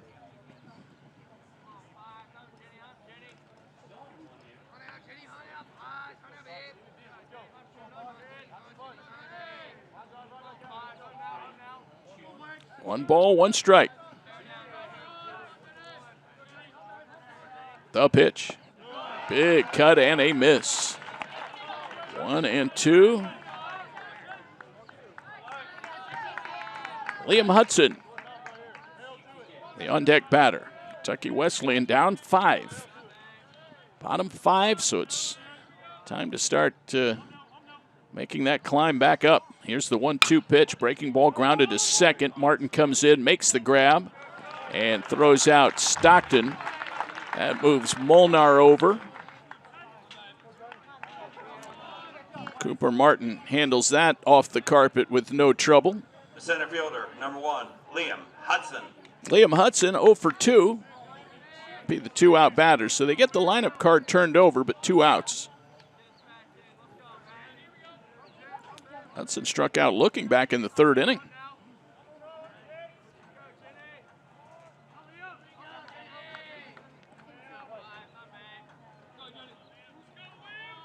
Top of the order here. Hudson, a very good leadoff hitter. Takes it inside. Of course, his stats speak for themselves, but also tied for 2nd in the league in walks with 34. So a patient hitter. Here's the 1-0 pitch. Chopped toward first. It goes foul. Top 10 in RBIs, ranking 8th. By the way, it is worth mentioning that Cedarville is playing without their starting catcher for the entire season, Caden Wild, who had a hand injury in the last series of the year. 1-1, it's taken outside. 2 balls and 1 strike, so they are adjusting with Danny DeMoss now catching, being without one of their primary hitters. 2-1 on the ground to Martin again, backhands it. Slick play, throws to first. He got Hudson out. That retires the side. Nothing comes of the leadoff single. No runs, 1 hit. Man was left on base. Kentucky Wesleyan has stranded 3 base runners in the ball game. We have 5 in the books in the GMAC tournament. It's Cedarville 6, Kentucky Wesleyan 1. If you're not here for Fandom 101, you're in the wrong class. Here, we learn the fundamentals of fanology, the basics of bringing the noise, and the physics of bringing out. Your path to fan mastery begins here. It's all part of the curriculum. The NCAA championships. Attendance is encouraged. Passion is mandatory. Buy your seats today at ncaa.com/tickets. Class dismissed. To them, the whole world looks like an opportunity, one to be seized, built upon, and made better for their sport and the people around it. To student athletes, every opportunity is a chance to change what could be and show the world what opportunity can do.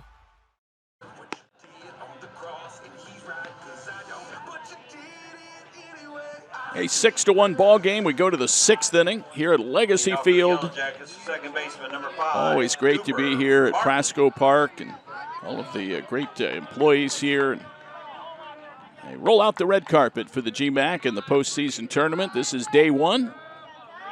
Be here tomorrow for triple header action on both fields.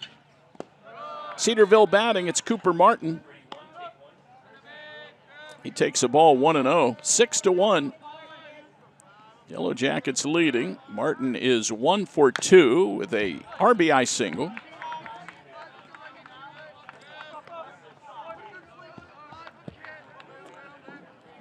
One ball, 1 strike to Martin. Top of the order on deck and Montez Dioka.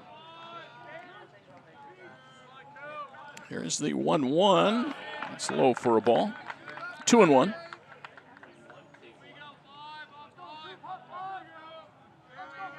23 wins on the season for the Jackets. Breaking ball hammered foul at third.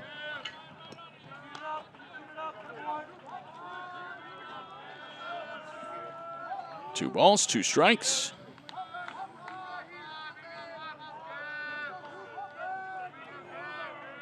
Kick and the pitch, way up and in. Josh Tucker continues on. This is his second full inning of work. He came on in the fourth to get the final out. Full count to Cooper Martin, the sophomore. Here comes the payoff and a fly ball to right field. Ratliff is there, loping over, makes a one-handed catch. First batter retired. Here's Chris Montez de Oca. We're in the sixth inning, and he is up already for the fourth time. Sophomore, 1 for 3.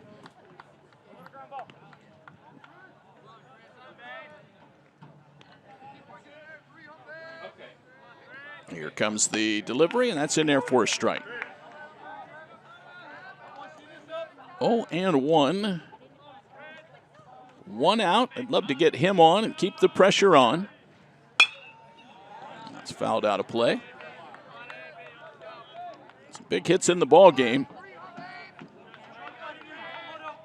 Man on deck had one 2-run single for Grant Poindexter in the fourth.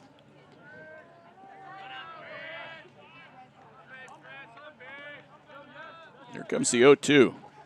Ground ball, right side. Couple of big hops on the carpet for Jake Regal. He throws out Montez de Oca easily, 4-3, 2 up, 2 down.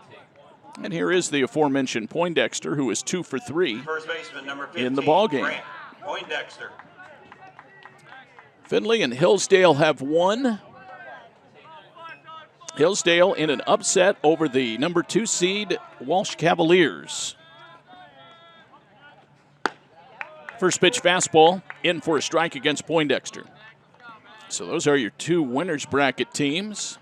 Cedarville and Kentucky Wesleyan battling, and Ashland and Ohio Dominican, I think, just underway over at Prasco. 1 ball, 1 strike. Poindexter, left-handed batter. That's over at the knees for a strike. 1 ball, 2 strikes. Eli Henderson waiting on deck.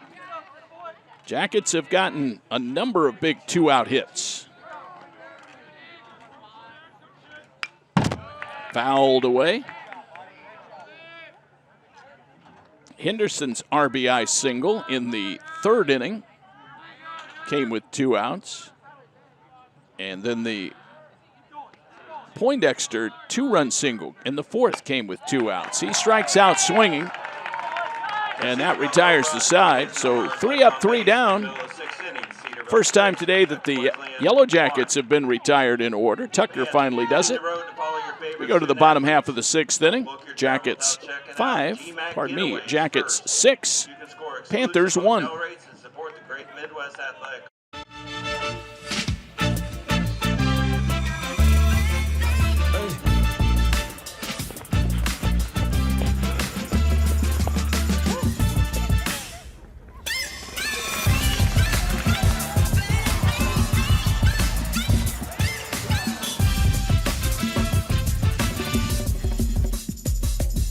If you have the talent and dedication to succeed in school and in sports, we'll provide the opportunity.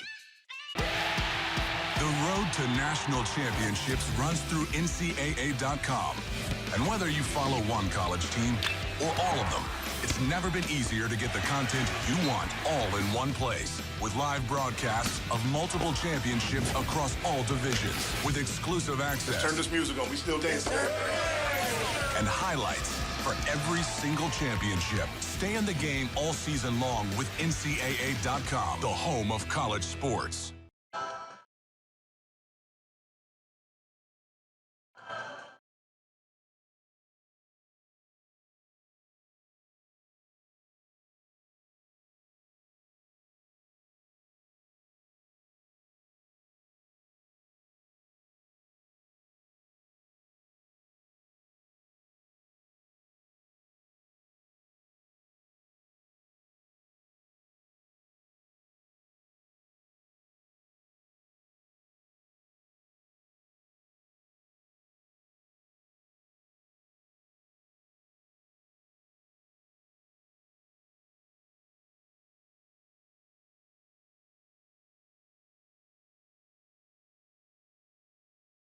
1 ball, 1 strike.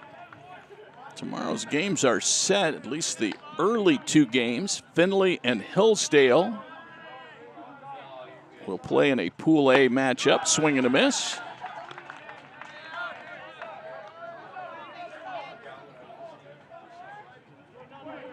And Walsh and Northwood will play. So the Findlay-Hillsdale game will be at 10 o'clock at Prasco Park. And then at 11:15, Walsh and Northwood will play in a Pool B losers bracket game right here at Legacy Field. There's 2-2. That's in there. Strike 3 call at the knees. Pinpoint control by Wagoner. He strikes out Regal. Right fielder, number 10, Barron Ratliff.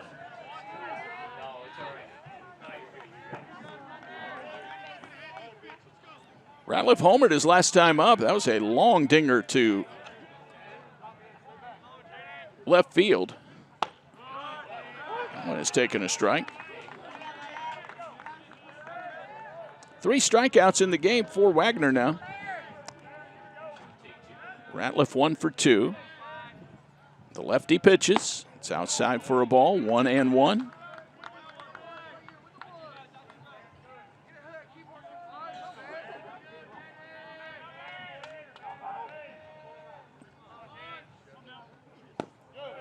Winners of these 2 games will meet at 1:30 tomorrow.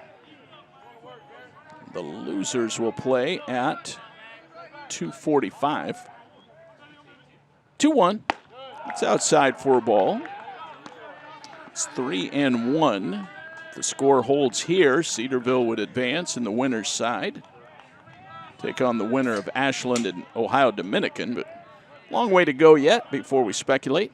That one's taken outside, ball 4. 1 out, 1 on. No one has put the ball into play here in inning number 6 for the Panthers. Number 7, Rhett Dyshon. Rhett Dyshon will bat 2 for 2 with a pair of singles. There'll also be a game tomorrow night at 7:15. Another losers bracket game at 6. So there's going to be 3 games on each field tomorrow. No balls, 1 strike, morning, afternoon, and night. Triple header on both sides of Prasco Park. We'll have it all for you here on Flo. That's a strike call. 0-2. Ellis Hurt on deck. Rhett Dyshon batting. Number 4 hitter for Kentucky Wesleyan. 6-1 Cedarville. He sends a high fly ball to shallow right. Montez Dioka out. So is Martin, and it's Cooper Martin to make an over-the-shoulder catch. The left fielder, number 17. Cooper Ellis Martin made Hurt. that one look easy. Ellis Hurt will bat. He's 0 for 2.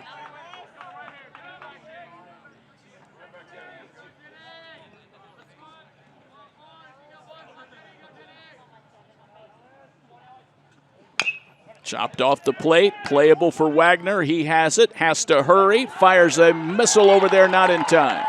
Ellis Hurt beats it out for an infield hit. That moves Ratliff up to second base. Well, not much that Wagner could do there. A little slow chopper. Colson Perry will be the batter with a couple of men on base.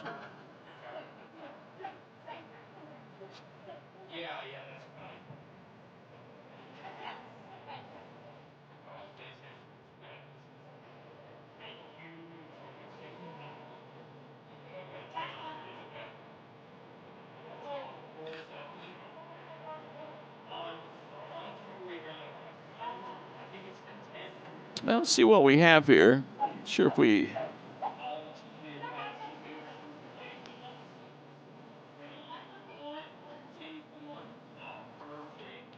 Not a break in the action. I'm not sure what's going on.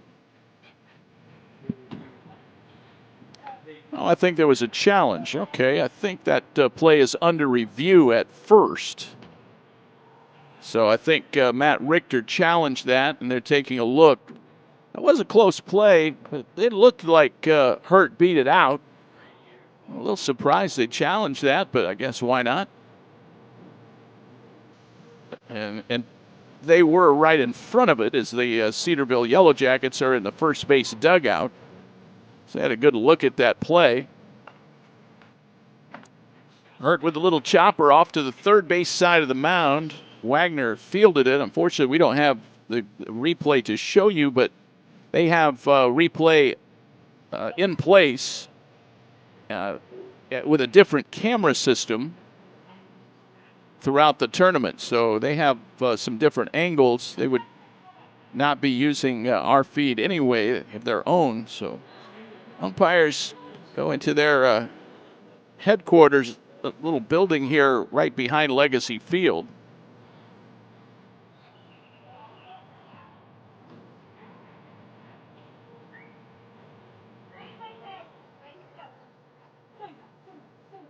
Let's get the ruling here. This will be Mike O'Leary. Call on the field stands. So Hurt does have the infield hit. Colson Perry will bat. So I was really confused when I saw the delay. I didn't even think of a challenge that would have been the reason, because it seemed a pretty obvious play over there. There's Colson Perry with a couple of men on. 2 out. Bottom of the 6th inning. This is an opportunity here that Kentucky Wesleyan needs to try to take advantage of. Wagner deals. Ground ball towards shortstop. Henderson has it. Goes to second. And they do get the force. And that retires the side. 6-4 on the force of Hurt. Colson Perry hits a sharp grounder, but right at Eli Henderson. No runs for the Panthers on 1 base hit. No errors. They left 2 on base. They have been stranding runners 5 in the game for KWC. David Wilson here at Legacy. In the GMAC tournament, we have 6 in the books. It's Cedarville 6, Kentucky Wesleyan 1. Before the house, before the office, the late nights and new bosses. Before the last hugs, the wins and the losses. Before building the team, before building yourself, the rise and grinds, all day, every days. Before the letter, before the dream, there was a kid who loved to play. If you have the talent and dedication to succeed in school and in sports, we'll provide the opportunity. Let's talk about character, passion, dedication. Looking big.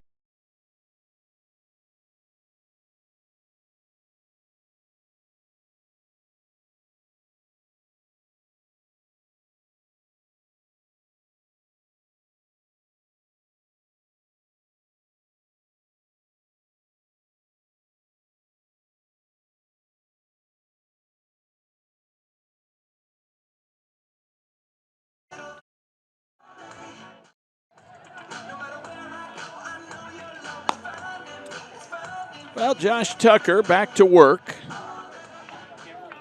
This game moves to the 7th inning. Your 6-inning totals. Cedarville 6 runs, 9 hits, and no errors. Kentucky Wesleyan 1 run, 6 hits, and no errors. It'll be Eli Henderson to lead things off. 2 walks and a single.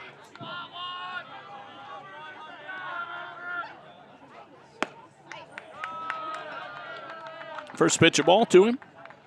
League batting title winner.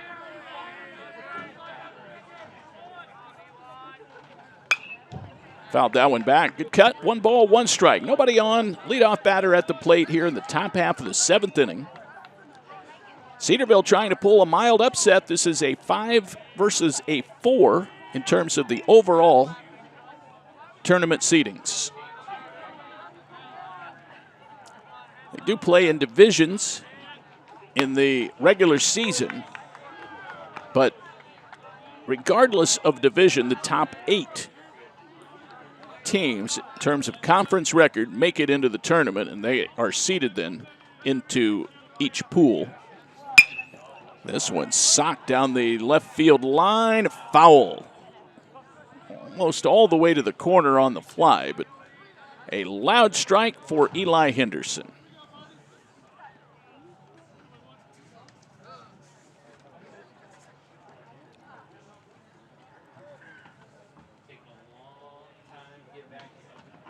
Today's championship coverage brought to you in part by Game One, the official apparel and merchandise provider of the GMAC. Show your GMAC pride all year long with premium merchandise from Game One. 1-2. That's high and outside for a ball. 2 balls and 2 strikes. Well, today was going to be the most iffy day weather-wise of the tournament, but the rain all kind of moved out of the area. Ball high, and it's 3-2 now to Henderson. Thursday looking at a high of 59 degrees.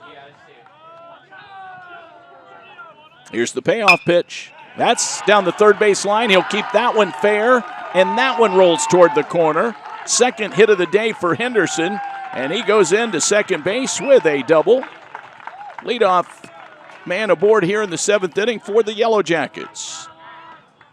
He's been on base all 4 times. What a tournament debut for Eli Henderson. Graham Ward will be the hitter. 6-1 Cedarville.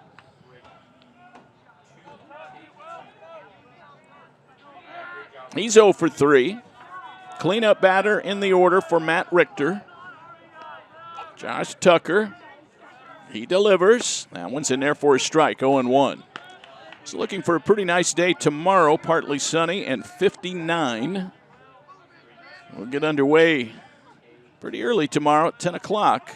Looking at about 50 degrees then with the steady climb. Sock toward the gap in right center field. That's going to go all the way to the fence. Eli Henderson scores easily to make it 7-1. Rounding second Wood. He wants 3. Throw coming too late. Triple. Graham Ward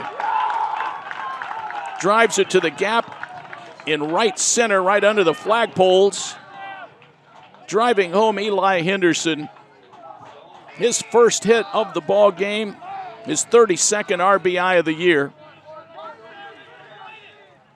Graham Ward is thinking 3 right out of the box. He got there easily.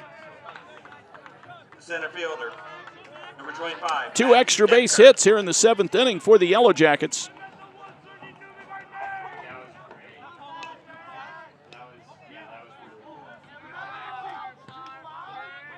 Here's Max Depker.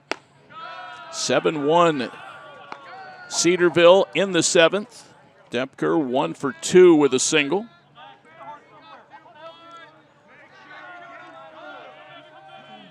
The pitch. That one is taken outside for a ball, 2-0. Max Depker, Micah George on deck, and Grayson Weichel. This lower part of the lineup for Cedarville has been very productive. That one's over for a strike, 2-1.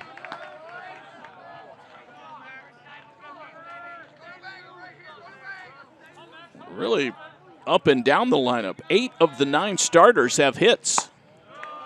Outside for a ball, 3-1. Nobody out. The infield is in. 3 balls, 1 strike to Max Depker. And the pitch. Fouled at the plate. They've gone full now, 3-2.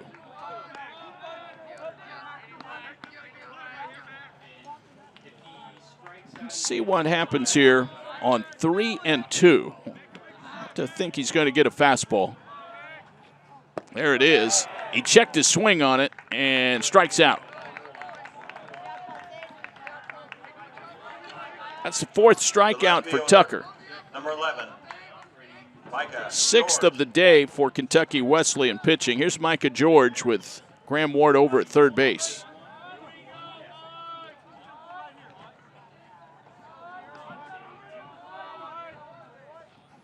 Swing and a miss. No balls, 1 strike.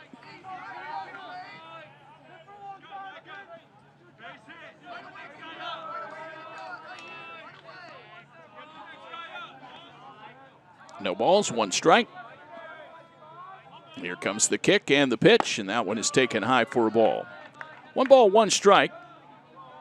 George 0 for 2 with a sac bunt. He's the lone Yellow Jacket without a hit in the ballgame. 1-1. High fly ball.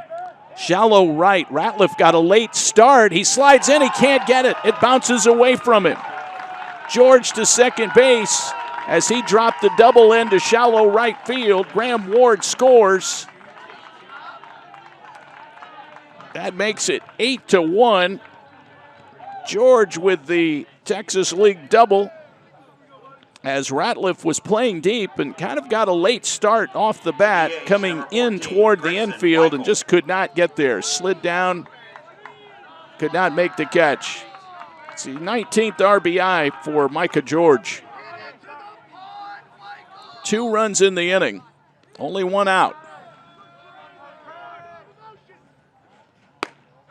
That pitch taken high for a ball by Grayson Weichel, who homered in the 5th inning, a long bomb to right.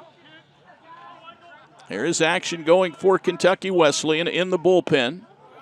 That's over for a strike, 1-1.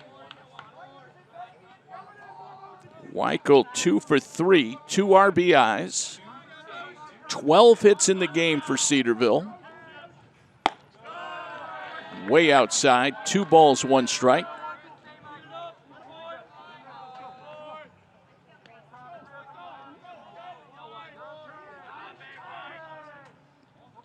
The pause and the pitch. Checked his swing again. Did he go? You say no. The pitch was low, so it's 3-1. Tucker hitting a wall here. He's given up 3 extra base hits in the inning. Now, 1 was a high fly ball, but it was perfectly placed and not caught.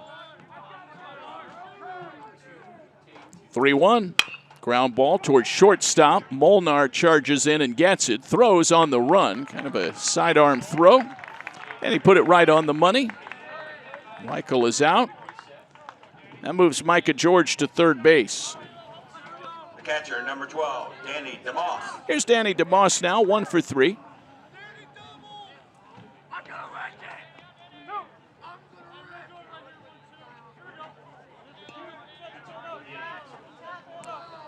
(8-1). Cedarville has extended the lead again here in the 7th, tacking on 2 more. They could get 1 more with a 2-out knock here. Danny DeMoss doubled back in the 4th inning. Micah George over at third base.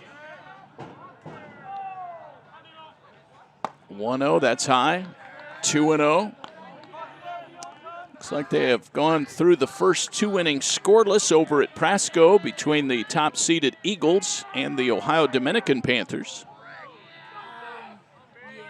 2-0, wave and a miss. 2 balls, 1 strike. He was swinging for the fences there. DeMoss has not hit a homer this year. And he has come in for Wild, who is out for the season with a hand injury. A high fly ball to Ratliff. He'll be able to handle this one. He's awaiting it, and he makes a one-handed catch. Side retired, but 2 more runs for the Yellow Jackets. They are having a day here at Legacy. 2 runs on 3 hits, no errors. 1 runner was left at third base, and it is time to stretch here in the GMAC tournament. Middle of inning number 7, Cedarville cruising over Kentucky Wesleyan 8-1. In life, things aren't scripted. If you're an athlete, we need people like you and translate those skills to officiating. You can get a lot out of it. It happens in every town, in every game. We never have a perfect game, but the rewards always outweigh the negativities.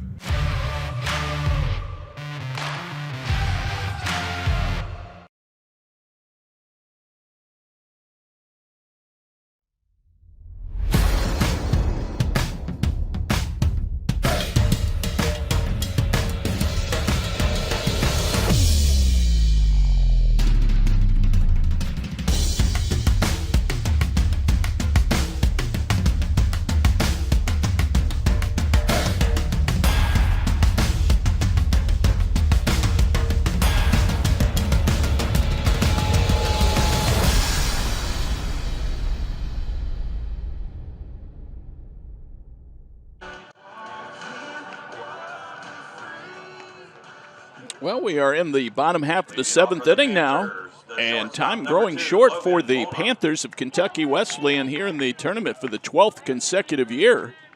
But they have been handcuffed today by Jensen Wagner, the senior left-hander, who has twirled a pretty impressive game through 6. 1 run on 6 hits.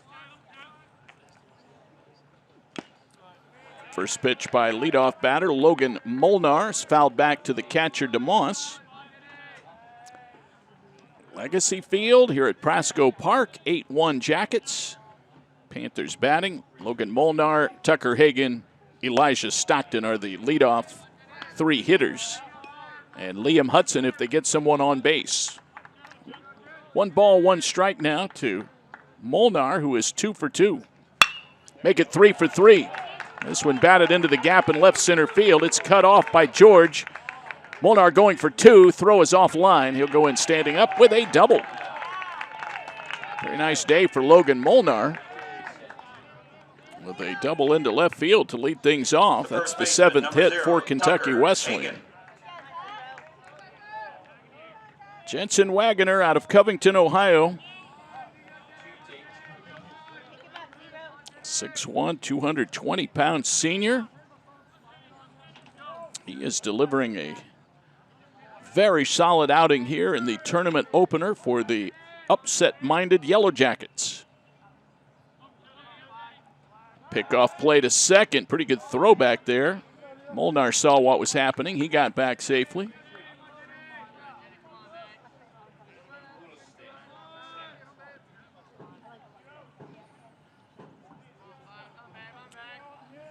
Tucker Hagan 0 for 2, 2 flyouts.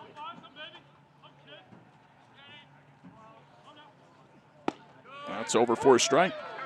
No balls, 1 strike. Wind starting to taper a bit, still moving the flags around a little bit to right, but not blowing nearly as hard as it was even earlier in this game, but not anything in the neighborhood of what we had in the first game. That's a strike. Nope, I guess he called it a ball high, 1-1. Jeff Clifford, our home plate umpire, he's done a nice job. Mike O'Leary and Don West, 1st and 3rd. 1 ball, 1 strike. Another pickoff play. Same result as last time. Molnar is back. Home 7th inning. Kentucky Wesleyan, like Cedarville, quite a few underclassmen in their lineup, although they do have some seniors. No seniors in the Cedarville starting batting order. Ground ball, foul down the 3rd base line. 1 ball, 2 strikes to Tucker Hagan. He is a grad student.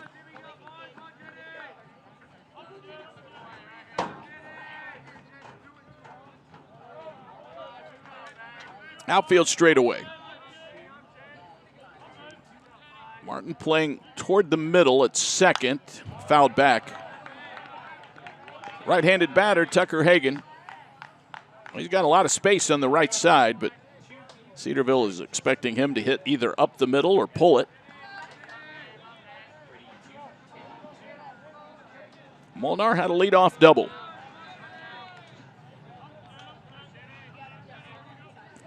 8-1 Cedarville.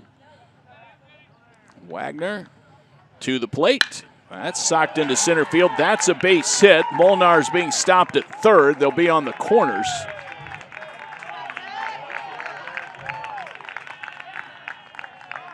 Tucker Hagan makes good contact and singles solidly into center field. It's the 8th hit off of Wagner. That's enough to get some action going in the Cedarville bullpen. Elijah Stockton will bat. He's 0 for 2. Left-handed batter at the bottom of the order. That one is taken high for a ball. So Wagner may be tiring a bit here in the 7th inning. He's thrown a lot of pitches. Scattered 8 hits. Right now 1 run. And his team is up by 7. So they may be thinking about giving him a little rest and a little extra time for the bullpen to get heated up. There will be a mound visit. Elijah Stockton batting. And he'll step out while they talk on the mound. It's not an infield meeting, so this, I think, really is just to give him a chance to get a breath and to give some extra time for the bullpen.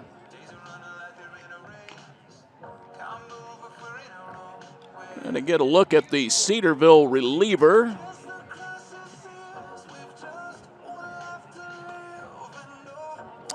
They have Cade Odom warming. He is a right-hander. So we'll see where they go from here. Right now, nobody out. We're in the bottom half of the 7th inning.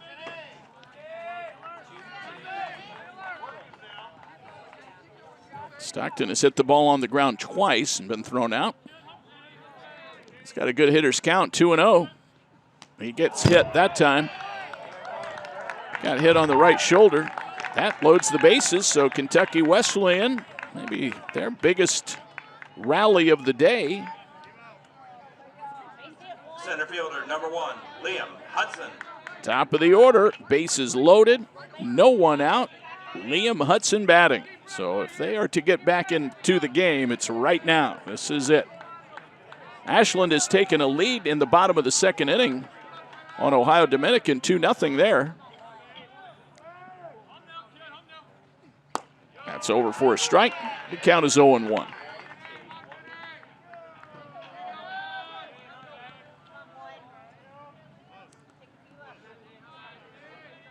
No balls and 1 strike.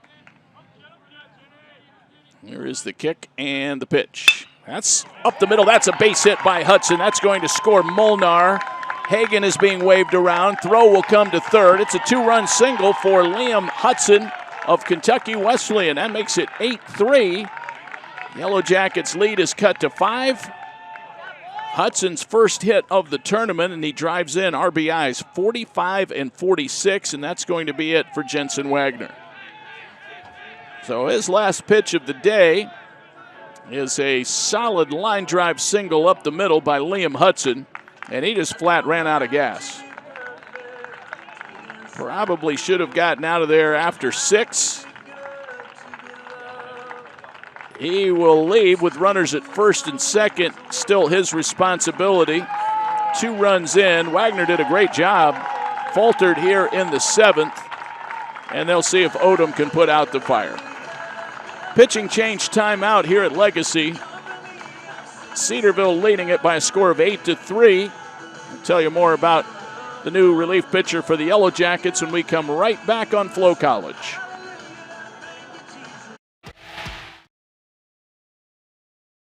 Runs through NCAA.com. And whether you follow one college team or all of them, it's never been easier to get the content you want all in one place. With live broadcasts of multiple championships across all divisions, with exclusive access. Turn this music on, we still dancing. And highlights for every single championship. Stay in the game all season long with NCAA.com, the home of college sports. Let's talk about character, passion, dedication. Looking big picture.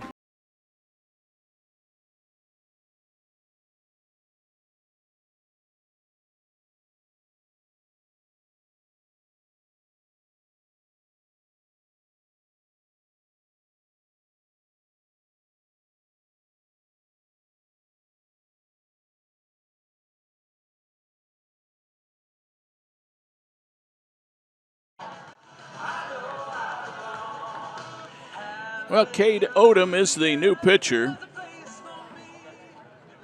Odom, 1-3. This will be his 12th appearance, a .504 earned run average.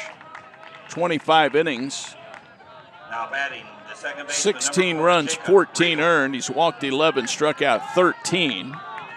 Take on Jacob Riegel here with runners at first and second. Nobody out. Liam Hudson, a big 2-run single. That knocked Wagner from the ball game. Riegel showing bunt. He's 0 for 2. Wagner 6+, 9 hits, 1 walk, 3 strikeouts, 2 hit batters. 8-3 Cedarville, but Kentucky Wesleyan showing signs of getting back into this ball game. That pitch taking a strike. It's 1-1 to Jacob Riegel. So Wagner hands the baton to Odom.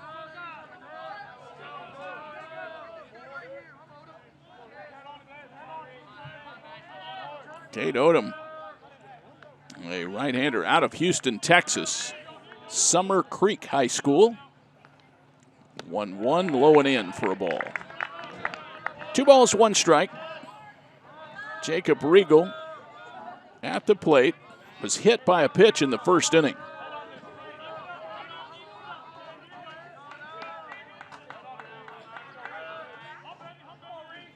Odom deals, swing and a miss. Threw a good breaking ball there, 2-2. Stockton is the runner at second base. Hudson, after his timely 2-run single, he's leading off first base, not held on. 2-2, high fly ball, deep center field. Depker going back at the track, can't get it. It's over his head, off the base of the fence. More runs coming home for Kentucky Wesleyan. Stockton has scored. Hudson scores. Triple. Nope. They had to wait to see if the ball would be caught. So Hudson stops at third. It's a double for Riegel. And that makes it 8-4. Hudson got a late break. I thought he rounded third, but he holds on over there just to be cautious. And Riegel socks one to the deepest part of the park and gets it over Depker's head. He picks up an RBI. That's his 31st. Stockton scored. 3 runs in the inning now, and it's 8-4. That run charged to Wagner.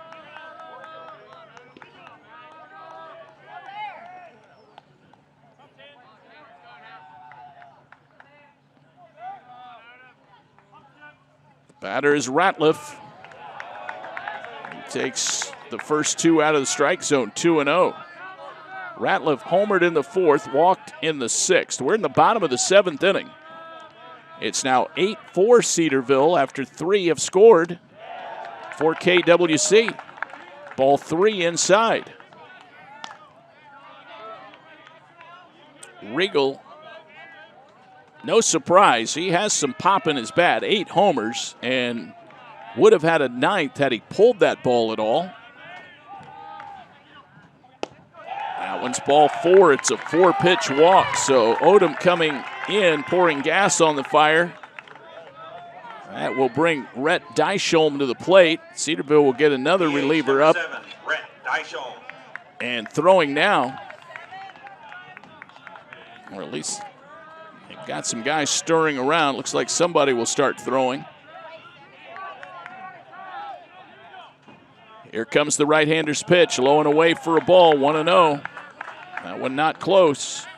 Dysholm 2 for 3. So Cedarville looking for some answers here. Low for a ball, blocked by DeMoss. Trey Tipton is the man warming up. He's a freshman.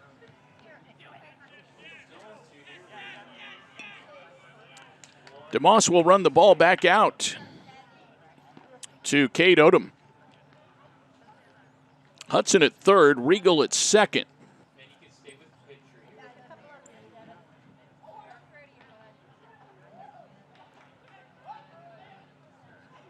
8-4. We're in the bottom of the 7th inning. What seemed to be a blowout and a runaway for Cedarville has tightened up considerably. And Kentucky Wesleyan has not made an out yet here in the bottom of the 7th inning. Odom really hoping to induce a ground ball. Here comes the pitch. That is not what he had in mind. That ball was absolutely hammered foul off the front of the Kentucky Wesleyan dugout. There is precious little foul territory here. The dugouts are right on top of the baselines. There's no foul territory behind the plate whatsoever. 2-1 pitch, line down the third base line. That's fair. That goes all the way to the corner. Hudson scores. Here comes Regal. He scores. And all the way around from first base is Baron Ratliff. He scores. 8-7. It has been a 6-run inning for Kentucky Wesleyan. Rhett Dysholm clears the bases with a double into the left field corner. Odom's outing will be cut short. Dysholm 3 hits and now 3 RBIs in the ballgame. So he socks one down the line. It's now a 1-run ball game. Dysholm represents the tying run at third and still nobody out. We've got another break in the action as Matt Richter will call on a new pitcher to try and get this 7th inning under control. Kentucky Wesleyan has other ideas with Ellis Hurt waiting to hit against the new pitcher. And we'll tell you who that is, Trey Tipton. And we'll talk more about him when we come back after this pitching change timeout here on Flow College.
Kentucky Wesleyan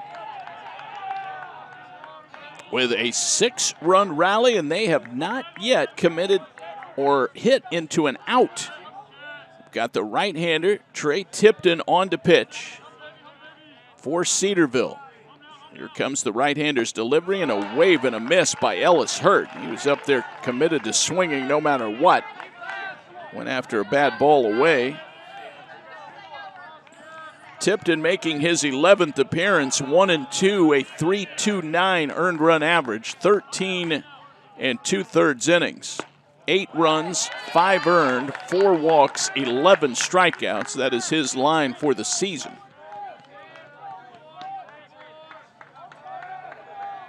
Rhett Dysholm, a bases clearing double for 3 RBIs.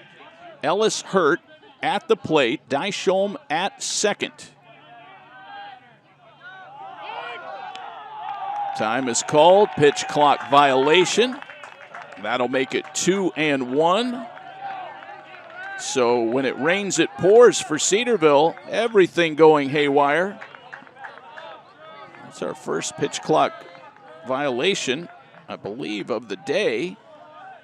So Hurt at 2 balls and a strike.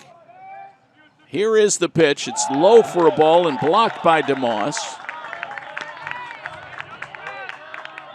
Wagner hit a wall. He's done in terms of his line. 6 innings, 9 hits, 5 runs, all earned. He walked 1, struck out 3, hit 2.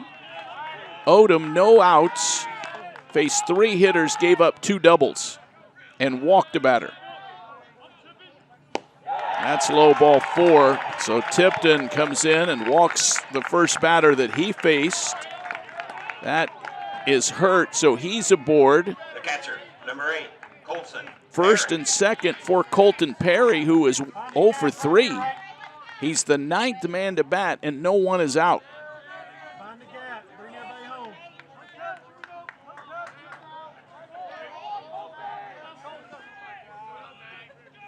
8-7 Cedarville. showing bunt, takes a strike. It's 0-1. It's interesting you have a ninth man batting in the inning. Runners at first and second, and you still have the bunt as a possibility. Why not? Try to move the runners to second and third. He's squaring around already. Tipton pitching. There's the bunt. He got it down. Tipton fields it. He'll go to first. They get the out there. Second baseman takes the throw. It's a 1-4 sacrifice. And the runners move up. Great job by Colson Perry.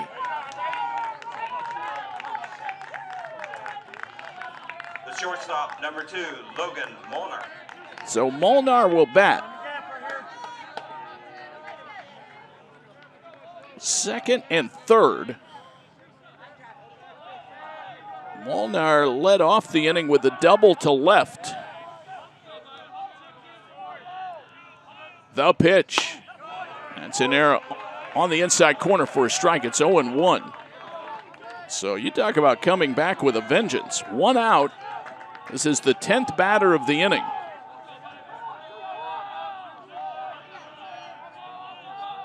Five hits by Kentucky Wesleyan. Here's the 0-1. That's a ground ball sharply hit to Henderson. This will tie the game. The shortstop throws across. A one-bounce throw, not in time. Molnar beats it out. Henderson playing deep. Got a throw off on one hop from deep short. First baseman, number 0. And Molnar beats it out for an RBI, and this game is tied. Kentucky Wesleyan rallying for 7 runs.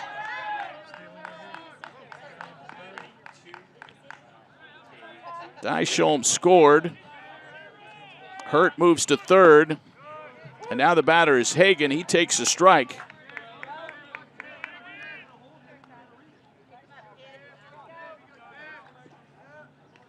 Close the book on Odom. No outs, 2 hits, 3 runs all earned. He walked 1.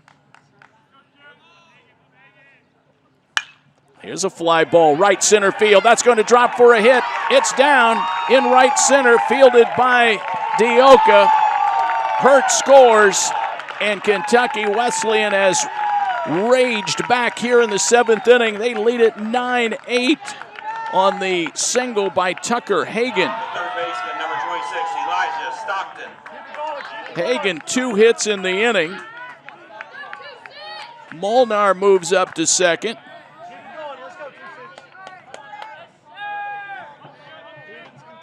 This is unprecedented. This one is a strike call. 0-1.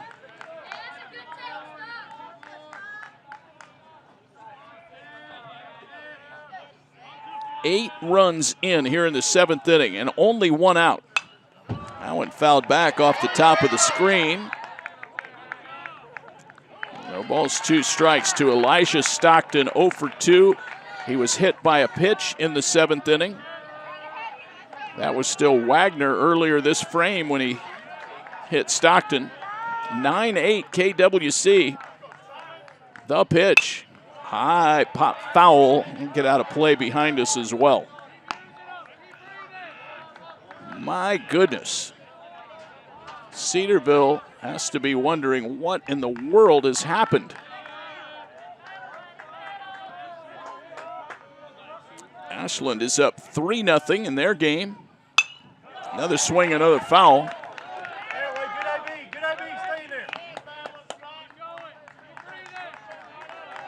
No balls, 2 strikes to Stockton.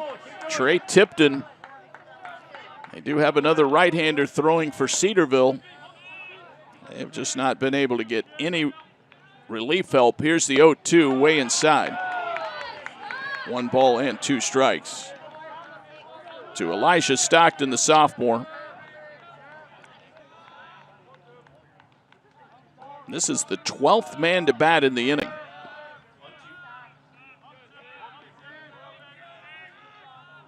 1-2. Here comes the pitch, and that one's taken outside. 2-2.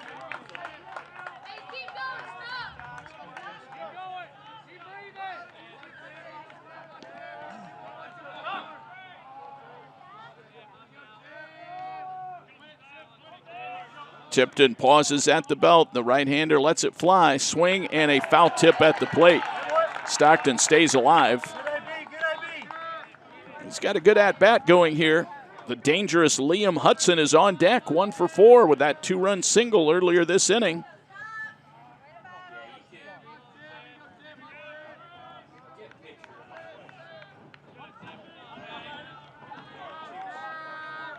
First and second.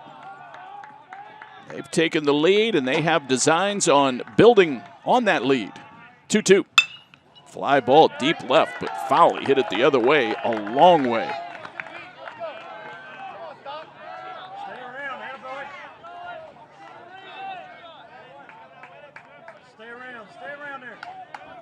Trey Tipton looking to win this battle and get the second out in the bank. Here's the 2-2. Chopped on the ground toward the second baseman. That's Martin. He'll try to go to second. They do get the middle runner. So a nice job there by Cooper Martin. He got Hagan. That's a 4-6 on that fielder's choice grounder. Would have been a much easier play to go to second, but he tried to cut down the runner at second to keep him out of scoring position. Nicely done. 2 outs. Here's Hudson with runners on the corners. 2 gone, and now Tipton having to try to contend with a dangerous hitter. Now 46 RBIs on the year. He misses high with a fastball. Ashland up 4-1 in the 3rd inning. Over at Prasco, the number 1 seed Eagles. 1-0. That's in there for a strike. 1 ball and 1 strike to Liam Hudson, the left-handed hitting sophomore. Now the wind is picked back up again. If Hudson gets it up in the air to right, it'll go a long way. 9-8 KWC. It takes it low for a ball. It's 2-1. Good eye, bud. Let's go. Hudson had been 0 for 3, but got a hit earlier this inning. He is the 13th batter of the inning. All right, outside for a ball. Be smart, bud. We do have another right-hander throwing for the Jackets. You got this, Liam. Let's go. Hudson socks one to left, should hang up, and it is caught out there by Micah George. Wow, what an inning. 13 batters come to the plate. They score 8 big runs. 7 hits, no errors. They did leave 2. So Kentucky Wesleyan storms back. We've completed 7 innings of play. Heading to the top of the 8th inning. Your score now, Kentucky Wesleyan 9, Cedarville 8. You're watching UFTV. The television branch of Pulse Media at the University of Findlay streams the arts, athletics, and educational content to viewers across campus and the world via our website, pulse.findlay.edu, and our YouTube channel at UFTV Findlay. Our staff of UF students, led by a pair of television industry professionals, also broadcasts Oilers athletics on Flow College and now features partnerships with the Flag City Sluggers and WOSN. Touchdown Oilers! Whether simply enjoying our content or searching for someone to produce your own, UFTV has you covered. If you'd like to work with us as either a client or as a UF student employee, reach out by visiting pulse.findlay.edu and navigating to the TV tab. UFTV, bringing education and entertainment to the Findlay community and beyond.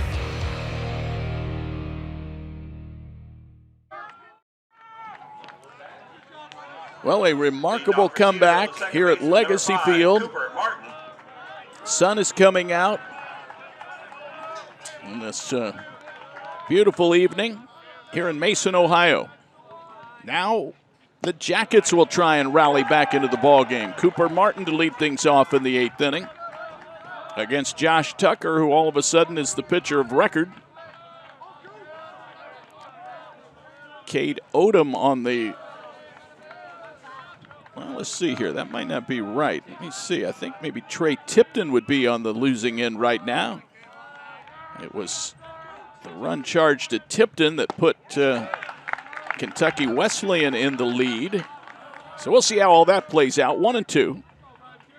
Martin, Montez Dioka, and Poindexter. Here come the 1-2. One is taken just a little bit high. 2 balls, 2 strikes to Cooper Martin, 1 for 3. Cedarville had an 8-1 lead until Kentucky Wesleyan scored 8 runs in the 7th inning. A big 3-run double by Rhett Dysholm. This one hammered foul past third. We'll still call it 2 balls and 2 strikes.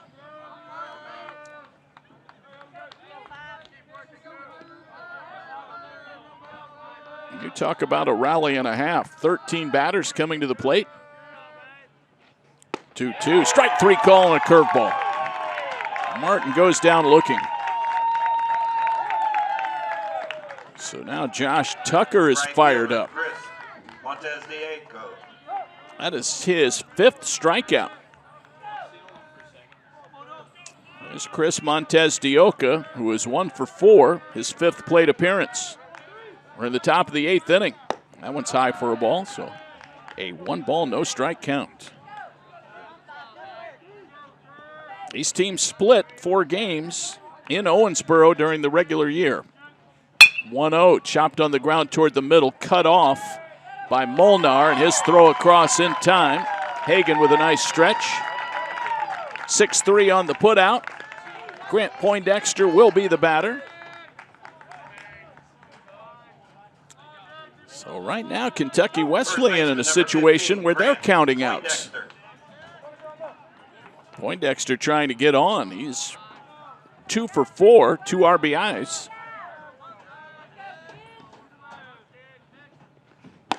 He takes the strike down the pipe, 0-1. 13 hits in the game for the Panthers. It's just off the plate, 1 ball, 1 strike. So they have come off the mat. Here's the 1-1, chopped foul, 1 ball, 2 strikes. Tucker is just, I think he has got the adrenaline pumping right now. He's been hit around a little bit, but he's got new life after that big rally and guarding a 1-run lead.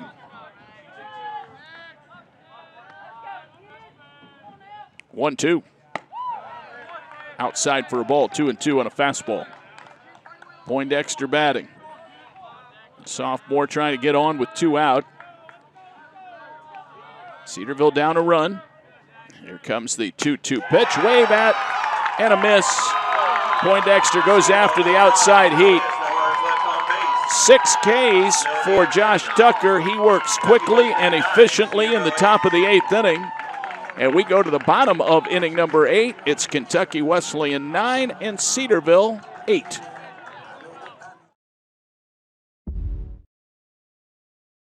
To them, the whole world looks like an opportunity, one to be seized,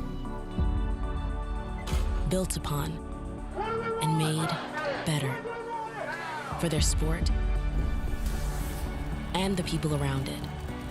To student athletes, every opportunity is a chance to change what could be and show the world what opportunity can do.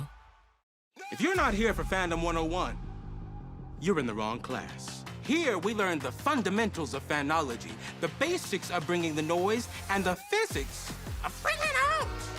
Your path to fan mastery begins here. It's all part of the curriculum. The NCAA championships. Attendance is encouraged. Passion is mandatory. Buy your seats today at ncaa.com/tickets. Class dismissed. The Kentucky Wesleyan Panthers coming to the plate for what they hope is the final time. They lead it 9-8. Jacob Riegel will lead things off against Trey Tipton. And they're looking for insurance runs. The right-hander pitches. It's taken inside for a ball. Sun is out bright now. Tipton's kind of looking right into the sun. Here is the 1-0. And that one is taking a strike. What a comeback for the Panthers if they can make it stand up. Here's the 1-1. Way outside for a ball. 2 balls, 1 strike. They've got the part of the order to do just that. Regal, Ratliff, and Dysholm. 2-1. Sock toward the gap in right center. That'll drop down for a hit. Takes a big hop. Montez Dioka gets it back in, and Regal has his second hit. Leadoff single. Right fielder number 10, Baron Ratliff. Here's the right fielder and number 3 hitter, junior Baron Ratliff, who has homered and walked twice, as well as a line drive that turned into a double play. He's been on base 3 straight times. Takes it inside for a ball, 1-0. So Ratliff batting, Dysholm on deck.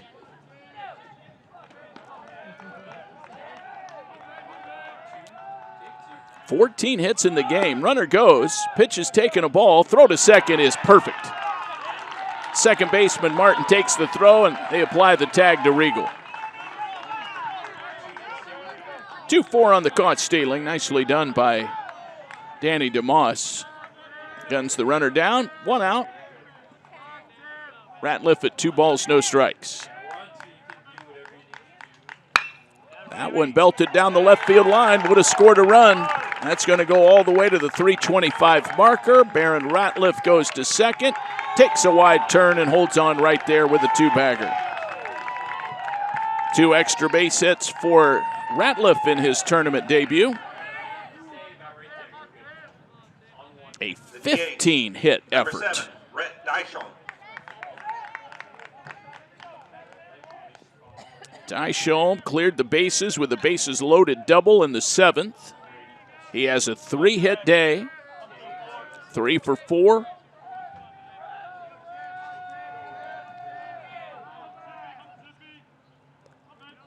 The right-hander delivers, that's outside for a ball. So a 1-0 count to Rhett Dysholm. Ellis Hurt, the on-deck batter. What a incredible comeback here. Can't say it enough. 8 runs in the 7th inning.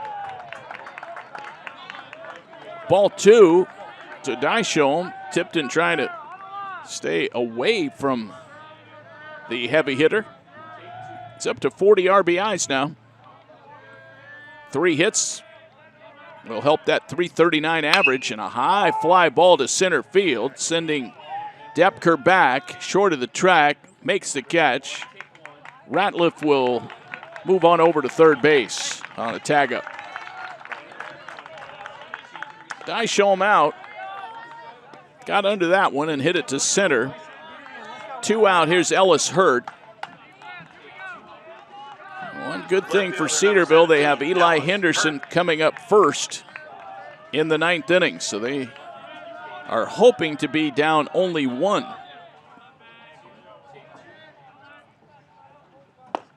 Hurt takes a strike. 0-1.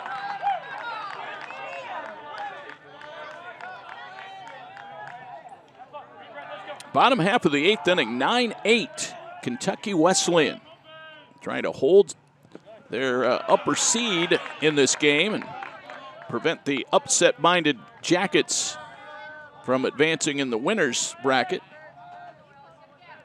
This is Pool B action. Pool B in the tournament field, AU, Ohio Dominican, Kentucky Wesleyan, and Cedarville. Here's a base hit into right field. That'll score a run. Ratliff comes in and scores. Ellis Hurt puts the hurt on Cedarville. Insurance tally driven in. It's 10-8 Panthers. Number 8, Colson Perry. That's going to be it for Trey Tipton. He's given up 3 hits in the inning.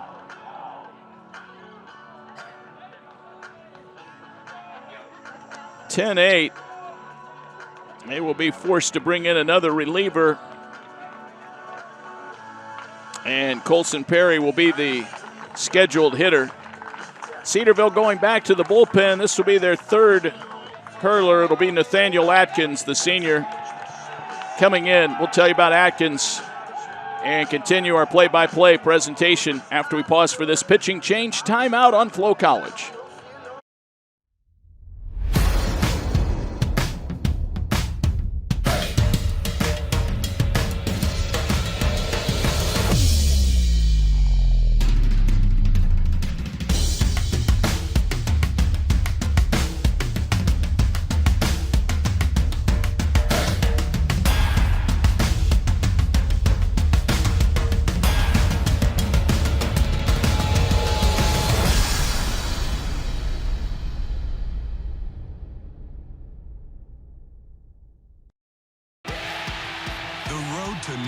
Championships runs through NCAA.com.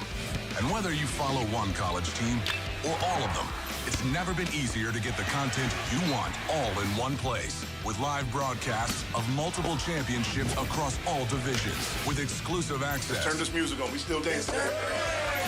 And highlights for every single championship. Stay in the game all season long with NCAA.com, the home of college sports.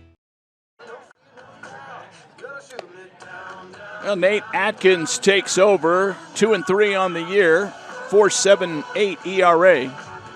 This will be his 12th appearance. He has made 4 starts, but mostly a reliever for the Jackets. 26 in the third innings.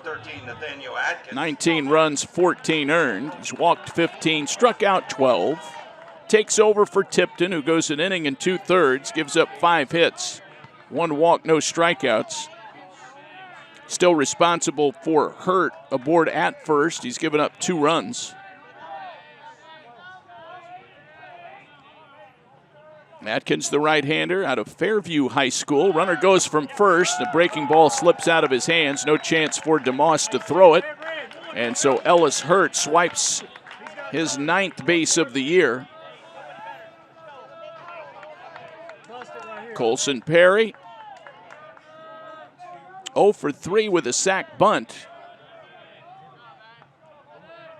9 runs scored by Kentucky Wesleyan in their final 2 innings of the ball game. Here's a high fly ball. Should get him out of the inning. Backing up on it, Martin in shallow right. He makes the catch, backpedaling, and that indeed ends the inning. 1 run on 3 hits. There were no errors. 1 runner was left on. And we take this one on to the 9th inning. 8 in the books here in the GMAC tournament at Legacy Field in Mason, Ohio. Kentucky Wesleyan 10, Cedarville 8. You're watching UFTV. The television branch of Pulse Media at the University of Findlay streams the arts, athletics, and educational content to viewers across campus and the world via our website, pulse.findlay.edu, and our YouTube channel at UFTV Findlay. Our staff of UF students, led by a pair of television industry professionals, also broadcasts Oilers athletics on Flow College and now features partnerships with the Flag City Sluggers and WOSN. Touchdown Oilers! Whether simply enjoying our content or searching for someone to produce your own, UFTV has you covered. If you'd like to work with us as either a client or as a UF student employee, reach out by visiting pulse.findlay.edu and navigating to the TV tab. UFTV, bringing education and entertainment to the Findlay community and beyond.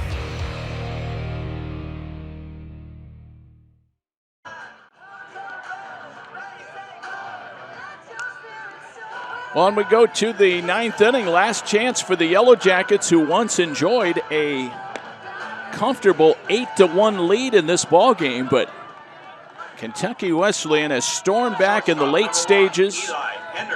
8 runs in the 7th, 1 insurance run in the 8th, and now here's Eli Henderson. Josh Tucker came on in the 4th, and he is trying to see this one to the end and pick up a win in the process.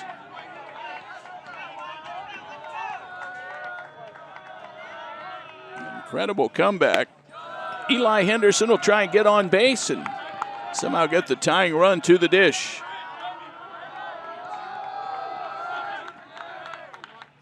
Swing and a miss.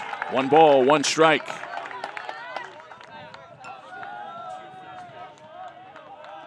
Eli Henderson has a pretty good game going. Double, single, 2 walks, and RBI. 1-1 outside. 2 balls, 1 strike.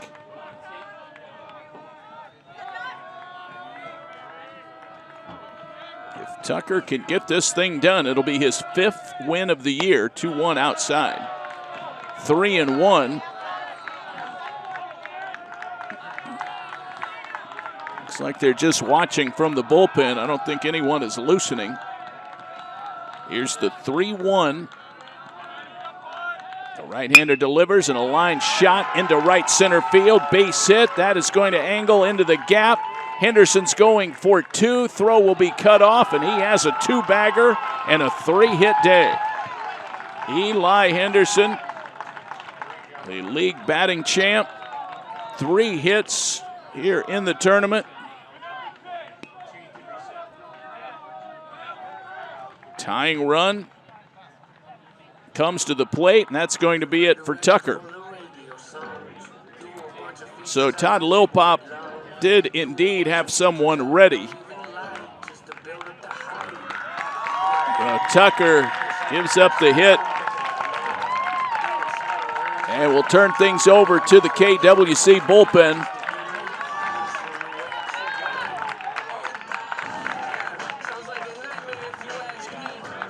Looks like Kentucky Wesleyan will call on their big reliever, 6'6", 235, David Castleberry, and he'll come in and face Graham Ward. So we've got a break in the action, pitching change, wheels turning here. Kentucky Wesleyan leading it by 2, 10-8, top of the 9th inning. We're back in a flash to Legacy Field here on Flow College.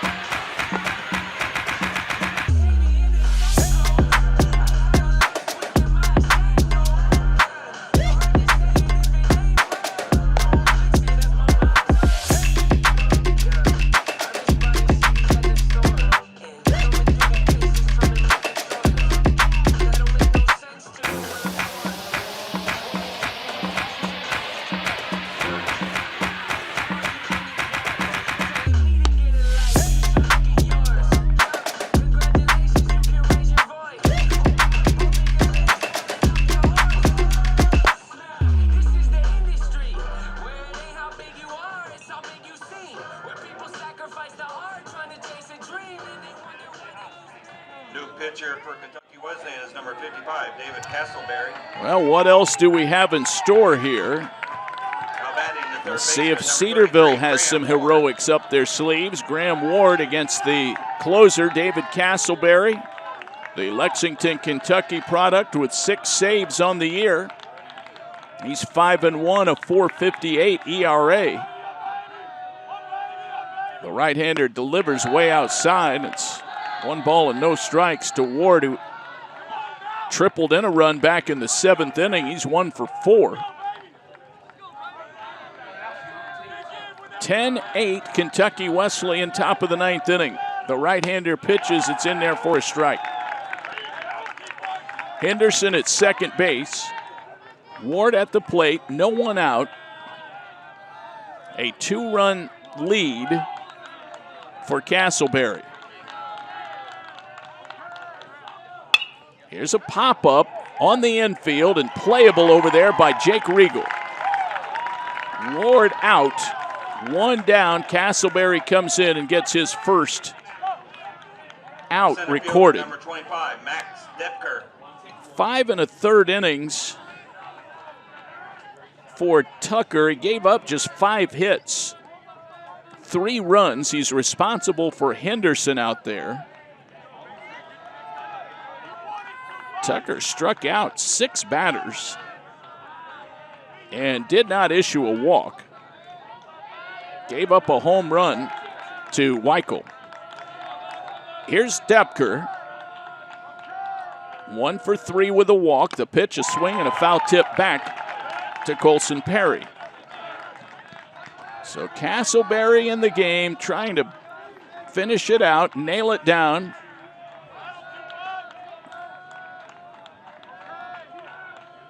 Here is the 0-1 from the big righty. Just missed the plate. Tried to hit the outside corner.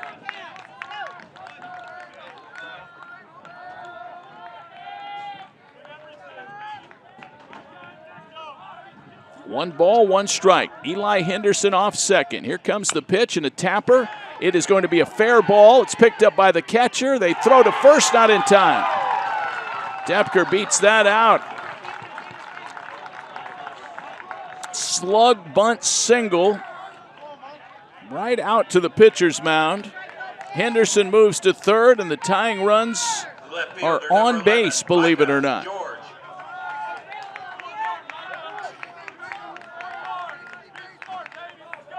Here's Micah George.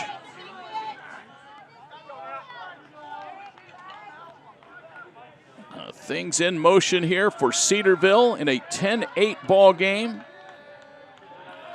against the Kentucky Wesleyan closer, Castleberry. That pitch is taken a strike by Micah George. 1 for 3 with an RBI double. There have been now 30 combined hits in the ball game. 30. 16 for KWC, 14 for Cedarville, and they have them on the corners with 1 out. The 0-1, blown away for a ball. Infield at double play depth.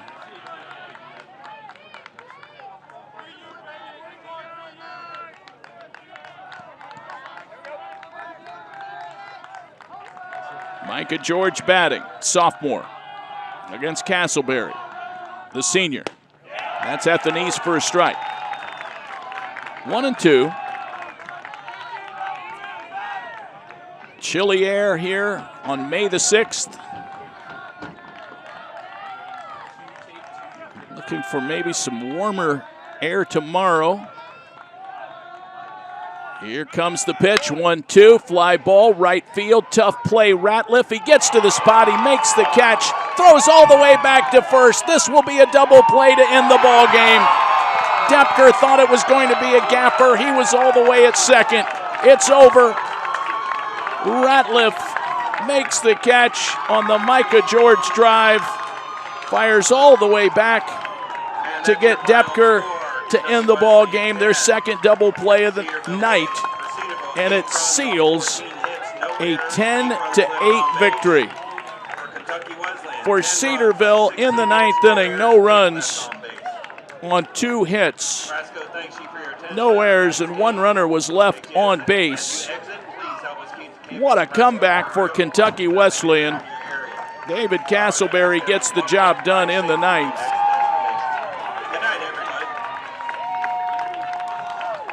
The Panthers move on in the winner's bracket in Pool B.